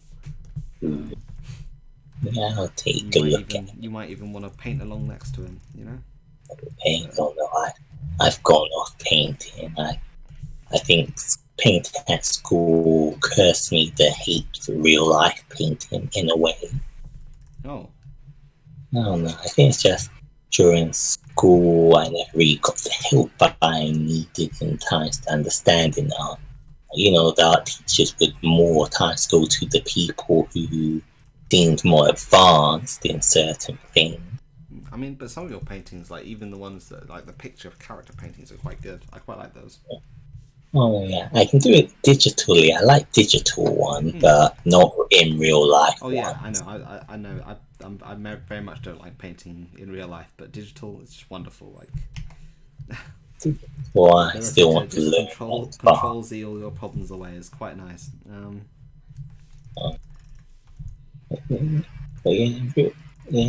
Online, I'm happy to try and paint and improve. Because I look back at the one I showed you once before. Yeah. One day I'm going to redo that to look much better. I'm not happy with it. I know it could be even better, but I just have to improve in how to go more deep in colours and blending more. I guess that's always going to be the thing. There's so much to learn with digital painting that I'm still far behind, and I really wish I'd gotten onto properly earlier. But at the same time, like having this tablet really has opened it up to me a lot more, because before my tablet was not very advanced. It was one without a screen or anything, so it was much more difficult to use. I've had it. So I would say, and this is it's rare that I feel like a tool really changes how you work, because it's usually like a bad artisan will blame his tools, but I think in the case of this, it does feel like my world has opened up a lot by having this tablet. Nice. Yeah, I remember getting my tablet. It was, I think, a gift from the school in a way. Because back in school and stuff, I didn't have a tablet, so I'd always have to come into school.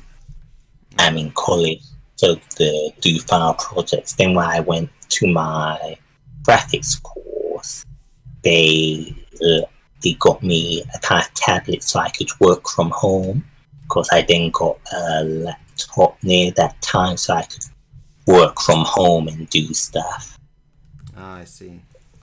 Yeah, so, and there are the reasons why I think I got it, but before I think I did try to return it just in case they wanted to give it to the next year's students, but they said it was all good, so I was happy.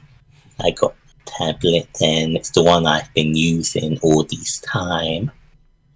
Oh, that's quite cool. I mean, I don't think they can actually. There's probably some law that means they can't give the tablet to the next student, but it is pretty nice that they let you keep it. Yeah, I don't know. I think there's a look. I think it was just. It wasn't like it was a tablet. The school's one, but I think it was one of the head teachers of the thingy's tablet, and maybe they just had a lot of extras, so they were okay lending it. Well, that's true. And They do sometimes get like special tablet setups. So maybe. yeah, but it was all good. I'm happy I had this because I wouldn't be able to draw if I didn't have this. I mean, there's always paper and pencil. For so long, I've drawn on paper and pencil, so it was kind of a scary feeling going into the coloured world. Oh, yeah. Oh, no, I That's feel the way it. to describe it. The coloured world. Could sound I like remember. something else, but yeah, such a big change. And then I remember before that, I used to just draw all my things with a mouse, which was the horrid days, the dark days of my design. Have I ever shown you what the things I used to do with mouse looked like? No, I don't think you have. Okay. After the stream, I guess I'll put one of them into this school stuff. Alright, I'll look forward to that. Yeah, I think it was for one of the final major projects while I was doing a foundation degree. But yeah, back then, sometimes I regret I didn't go deeper into drawing, like learning anatomy and all that stuff, because by this time I probably would have improved much more. Yeah. Because back Again, it's one of those things like we can have as many regrets as we like on that kind of thing, but really, if we sit back and just regret things that we didn't achieve or didn't do, it's not going to help us achieve anything new while we're doing so. So that's I like true. to try and look forward when it comes to the art. Yeah, that's all true. In the end. Yeah, I made my promise last year that, well, not even last year, at some point that to try and live and do all the things without regrets that I can. Ooh. Just take everything as I can that I can control on. So, like, drawing things as I'm in control and can do it all. I can plan when to draw, how long I do it and stuff. And not be like a person who regrets saying like they didn't draw one day. I just make myself want to draw so I can keep improving. Because, sometimes you might have that fall off, you don't feel you're improving. And so then you just, I think the word is procrastinate on what you want to do. And then you end up doing nothing still. That's one thing I try never not to do anymore. That's really the case, isn't it? It's that drive to keep going. I mean, I've got a lot of weird and wacky ideas in my head for what I do want to draw, but the only knowledge I do have is that I'm not yet at a position where I can realistically bring some of those things into actual art. So that's given me at least somewhat of an aim when it comes to art in general and getting better. Hopefully though, if people want to check out Ultimate TCG eventually, I believe Ultimate TCG has been, I've designed several playmats for them recently. I don't think they're up yet, but I've designed a Lambros and a Zorga playmat, two playmats, Lambros and Zorga for it. So if people do want to look out for those when they do drop, that'll be interesting to see how the reception for that goes, because in a way it's letting me know how well I'm doing. Yeah.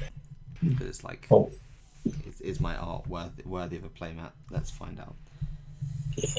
Though they have taken a lot more time to be designed, those pieces. So I hopefully will get a bit more response on those. Oh, I know you'll hopefully get a good amount of sales on them. So. Me too, because the deal I have with the owner of Ultimate TCG, he's a really nice guy.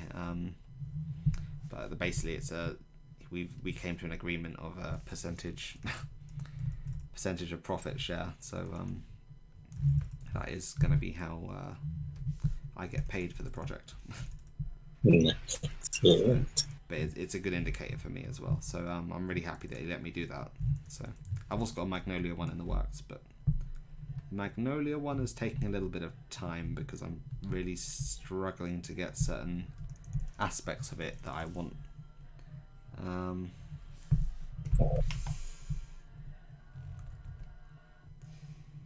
Just they'll come out fine in the end. Oh, that doesn't look good. It's difficult. I'm very stuck with the background because my few background ideas that I did have, I don't think fit very well to. Okay, well, I need to really work on this mouth. They don't fit well to the design of Magnolia that I've already drawn because I've already settled on a setup for a design. But I need to get the background to work, and I don't know if people know, but I'm rather a lot better with dark colours than I am with light colours. At least that's what I've found over my time drawing.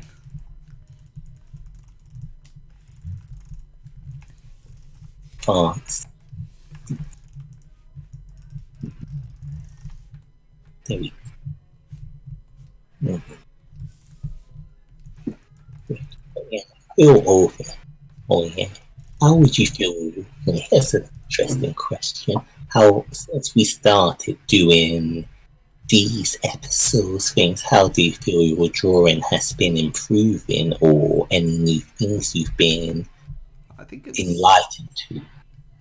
I think it's been a very good way to challenge myself to see where I'm at. That's because it's like being able to just whip out a random picture out of nowhere, out of the blue, being telling yourself, right, I'm going to draw this. I mean, some people might think it's unhealthy to force the imagination like that, but I find it's quite useful when it comes to it. It's a good benchmark for where we are, right?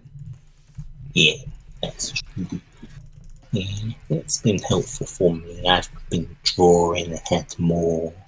What's the word I'm trying to think? More push to draw more. For some reason, I'm not remembering words today. But yes, I've had more of that push to draw and to do things I may have not wanted to. So get off the comfort zone, I guess it is. Yeah, it does force you to really think when it comes down to what you're designing. That's important. Yeah. Why his mouth is not going to work like that. Oh, I don't like this mouth. Really don't like this mouth. Oh. I might have to redo it in a bit. I mean, I think we'll probably cut off the stream at half 11 because it's been going a long way at time already. I don't think I'm going to have this one finished this week. So whether we pick it up next week or No. We'll see how you feel. Maybe you'll want to do it off stream. It might end up being. I think it'll definitely end up being outlines rather than full piece this time. Maybe I'll off stream add some shading and stuff to it to try and emphasize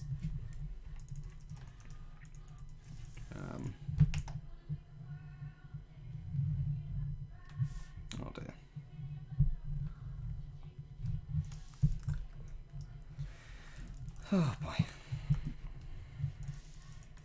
I don't know if I did Valios or if I just did color change Valios now. Color changed values. Like, I don't know, maybe it's just my eye. Maybe it's cause I was right. Yami, Marek, and Valios are so much the same that you just put Marek in this costume of Valios and it just looks like a black Valios. That just seems weird for me. Like I don't know. I don't draw the same connection, but that is once again within the artist's eye, isn't it? I mean, I can draw the connection that they both were a bit crazy and insane by the end of their appearances.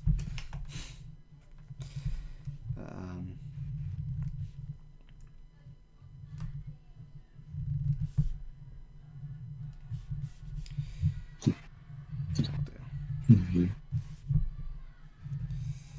Oh boy. Mega Ultra Chicken. Instead of Megado, it's Mega. Oh no! Instead of Megado, it's Mega Ultra Chicken. Oh no! Oh no! That fits well. Yeah, I take it back. It fits too well. If I had time to do a Ra and Megiddo fusion, I would. But I don't think my mind can think of such greatness right now. I mean, you could just draw her as a kawaii Bermuda girl. That works. They've already done that to Megado once. So, I don't want to see a Bermuda Megiddo. But that reminds me, I remember back in the day when we saw the Bermuda Megiddo. I remember we were all players at my locals were hoping that maybe each Seraph Dragon got a ball. That was kind of a horrible motion. Like, oh, by the way, guys, these super hard to get finisher. You need this card to finish games. About that. We're just gonna only reprint one of them as a stupidly rare card. Enjoy. I understand why they did that because it was reprinted in the Bermuda set. And who wants a dragon when you could get a mermaid? I prefer the dragon. Yeah, true. Mermaid's not my outside the battle sirens. There are no mermaids here. So let's say Megiddo became a kawaii battle siren. Would you want it to be open? Don't know about that. Gonna have to come back to you on that one. We know Joe needs to be done before making that kind of purchase. We know you need that grizzled old man Megiddo to really get the wallet to pop in, as they say. Maybe. Or I don't know. I was sort of expecting them to reprint.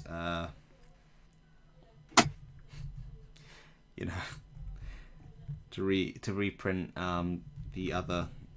the progenitor in a Bermuda set as well. I'm not gonna lie, I was sort of expecting them to do the same thing with Ballerina.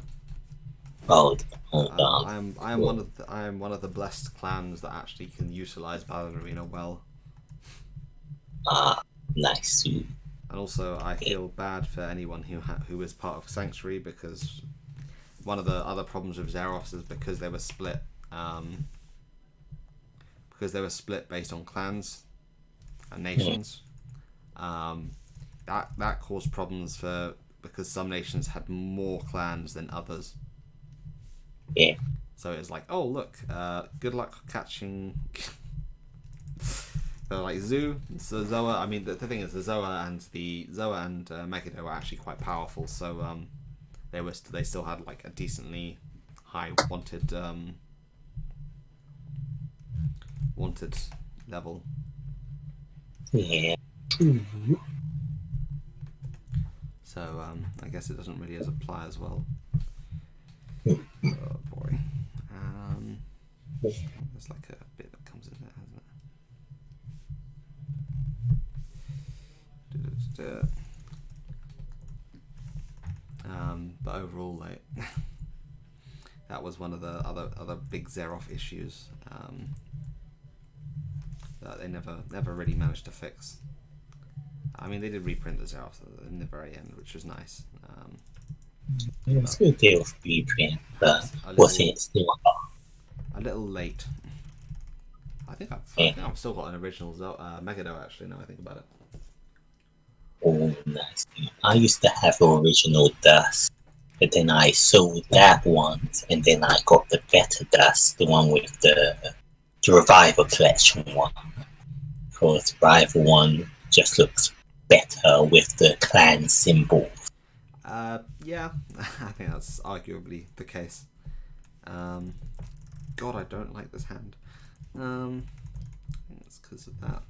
Okay. And then, oh wait, I just realised I'm on the wrong layer for that. I'll just yeet over to that.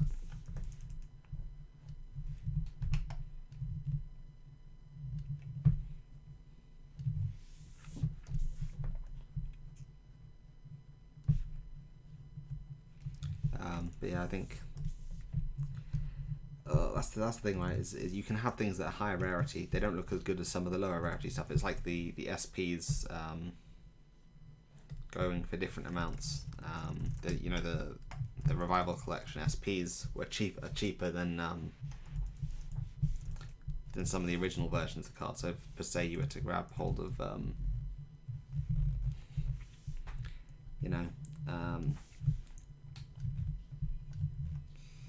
what was it? Overwhelm, right? Overwhelm SP. Yeah. That's a lot cheaper, for example. Don't ask why I know Overwhelm was cheaper from the Revival Collection. It's not like I've been buying them or anything. But, it's... Gosh, that just looks wrong. It's too thick. Thick hands. It can be. Yeah, very thick hands. Time I need to do like more hand drawing stuff. Like, I think that's clearly being shown here that my hand anatomy is not good, along with my body anatomy. I need to really work on that. It would be good.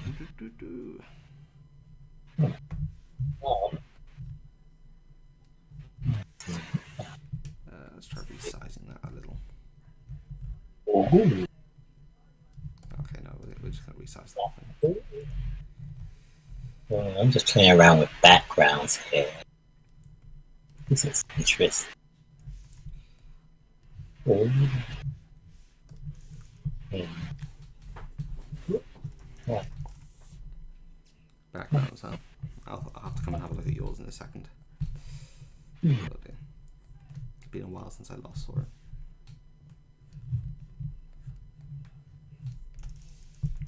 Okay, that thumb is too big. Tiny face. Have you ever done a picture and then realised that you had the thumb on the wrong side? Well, I think once. Yeah, If I do hand things, I usually, before I draw it, I do it in real life just to make sure. Well, I think I've once done that thumb on the inside, going the way of the chest on the wrong hand, and then it just looked too weird. Yeah, I mean, I know someone else who certainly got the hand wrong way around. Do you remember the blaster blade art? Oh yeah, I remember that. The imaginary. That was atrocious. I don't think I even noticed it until someone told me, because I hadn't really looked at the IMR enough until that point. You know, he sort of does fit the Millennium Valios.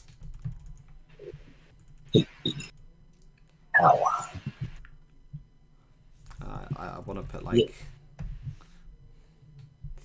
Dark Magician. Wait a second. This isn't dark. That's not you. That's not Dark Magician. Oh dear. Only problem is making the arm feel quite right. Is a bit because of his odd angle of he's Luar's got this really weird like trailing sleeves. It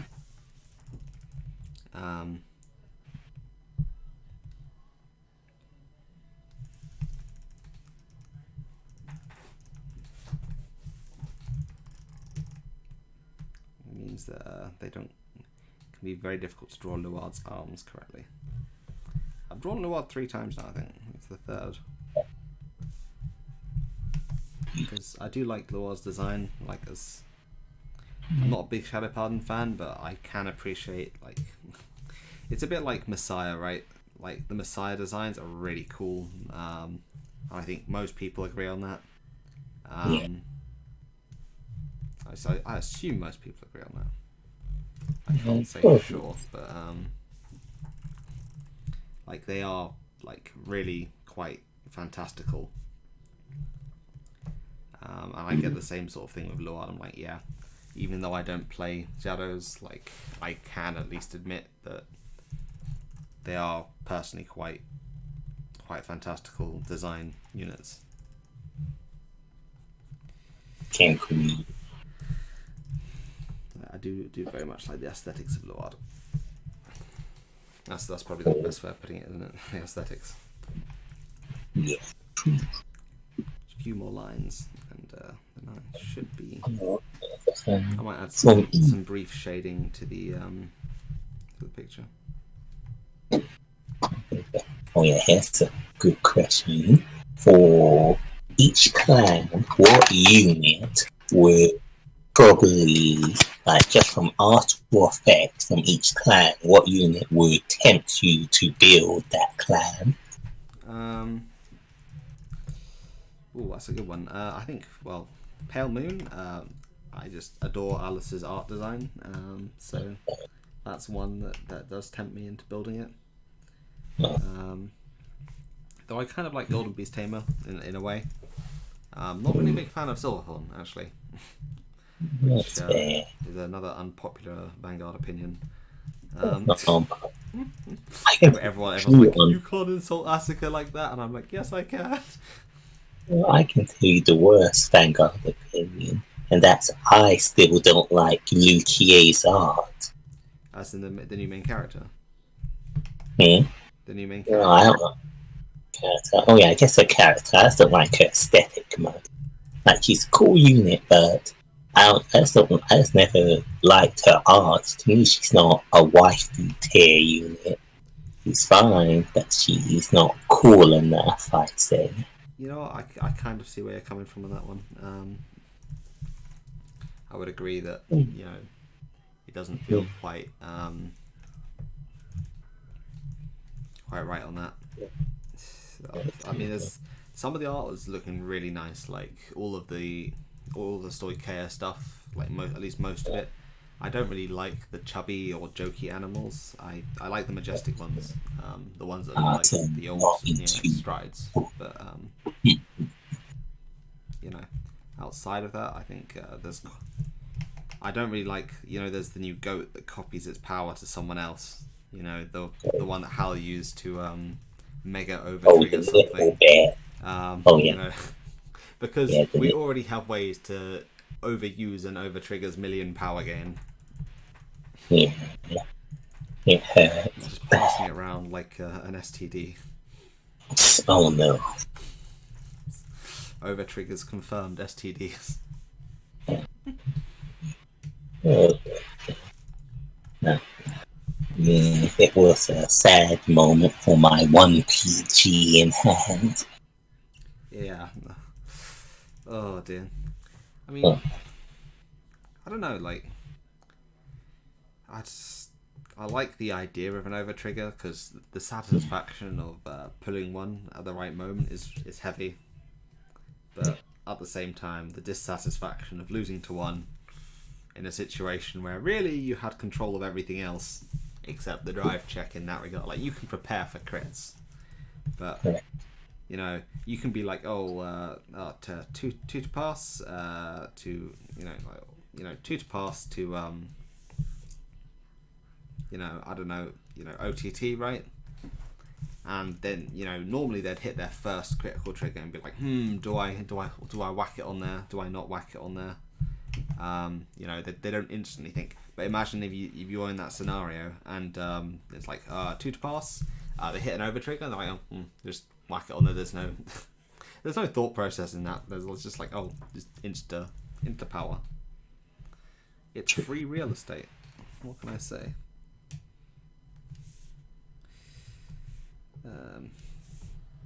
Mind you, I did see a lot of triggers today. That was for sure. Not just other people's either. Mine as well.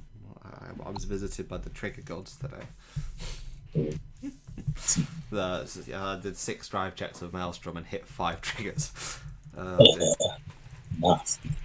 In one turn. It was epic.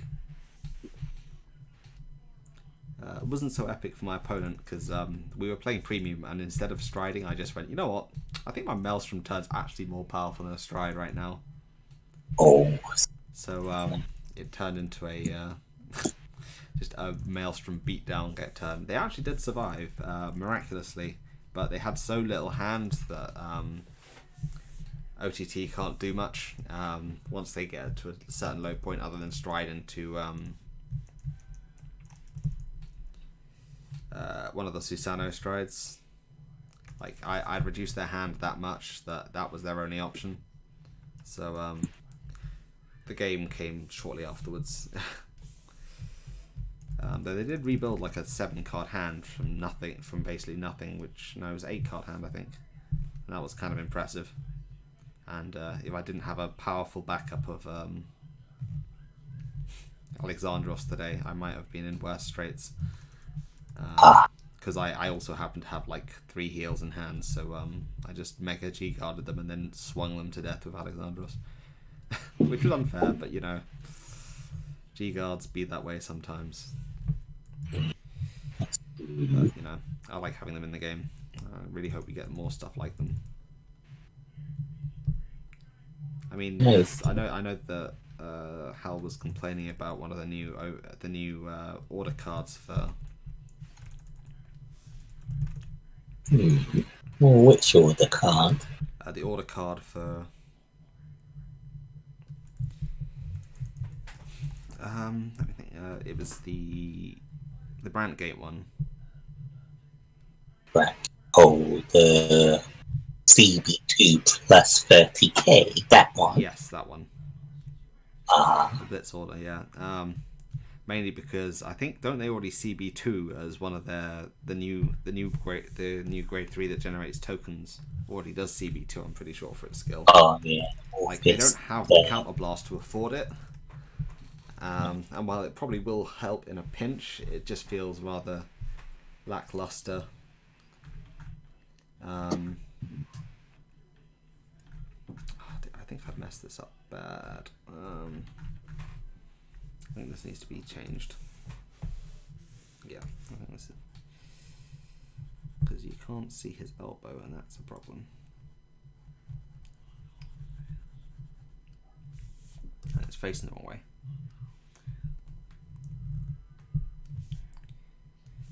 There we go, and that covers up that bit too, which is nice. That's better. Oh dear. I probably need to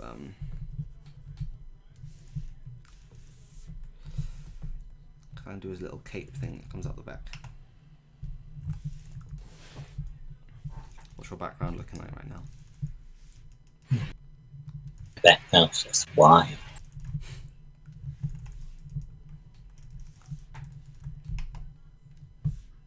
I think I done something that feels like burning water. Oh, so you've gone for the water on fire. So, You could do like a silhouette of Ra. oh, it's true. I need to get that raw. Don't take as long. Maybe 5 minutes for a silly wolf raw. That shall be easy. Oh yeah, 5 minutes. That is the cut-off timer, isn't it? Yeah. Because I Let's see. I have to look at Ra. I have to find a picture of Ra now. Oh dear. One thing I will complain about is Vanguard cards are really overcomplicated. Like the backings of Vanguard cards are very complicated. Just like, oh, I'm just going to quickly draw like a quick background on the on the card, and then you wait. Nope, there's no such thing as a quick Vanguard back. Very highly detailed, elaborate design. I mean, Yu-Gi-Oh has a fairly detailed, elaborate design on theirs as well. So, you know, I can't really fault them that hard.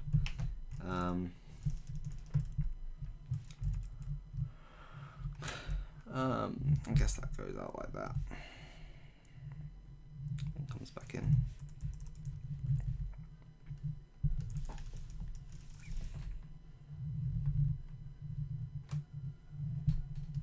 It's not the worst Luard I've ever drawn. That's not saying too much.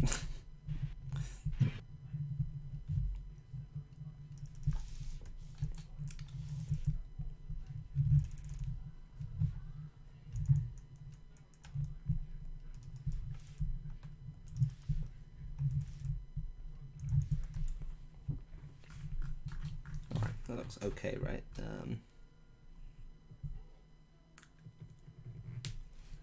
I should probably draw like some speed lines, like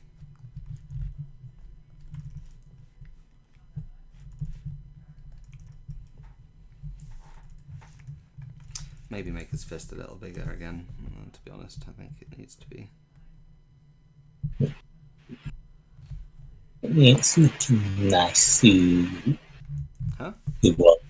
But in your thing's looking nice. You are ditched Kazuma to go with a true shadow player. No, I kind of might just go. I might do like a little writing thing on the side saying Dark Magician. Wait a second, you're not Dark Magician. Oh yes. You know, it's like, oh, wait, who are you?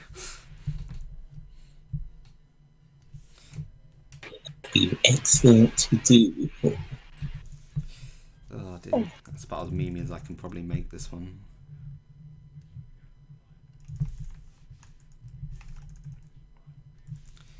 I mean, if anything, just like an angry Dark Magician. You know, if we, all right, that's where we do a very, very quick basic shade.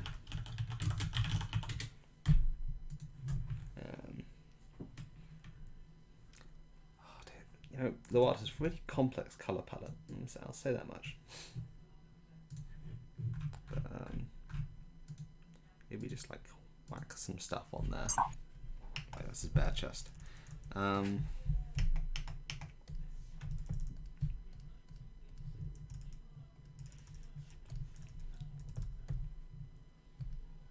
Oops, daisy. No. I don't know how quick we can do this. Anyhow, I think we will be signing off. About now. Thank you everyone who did join us. I think I will upload the finished result a bit later. If anyone does want to look out for that, they can. So thank you guys very much for joining us, and have a lovely evening.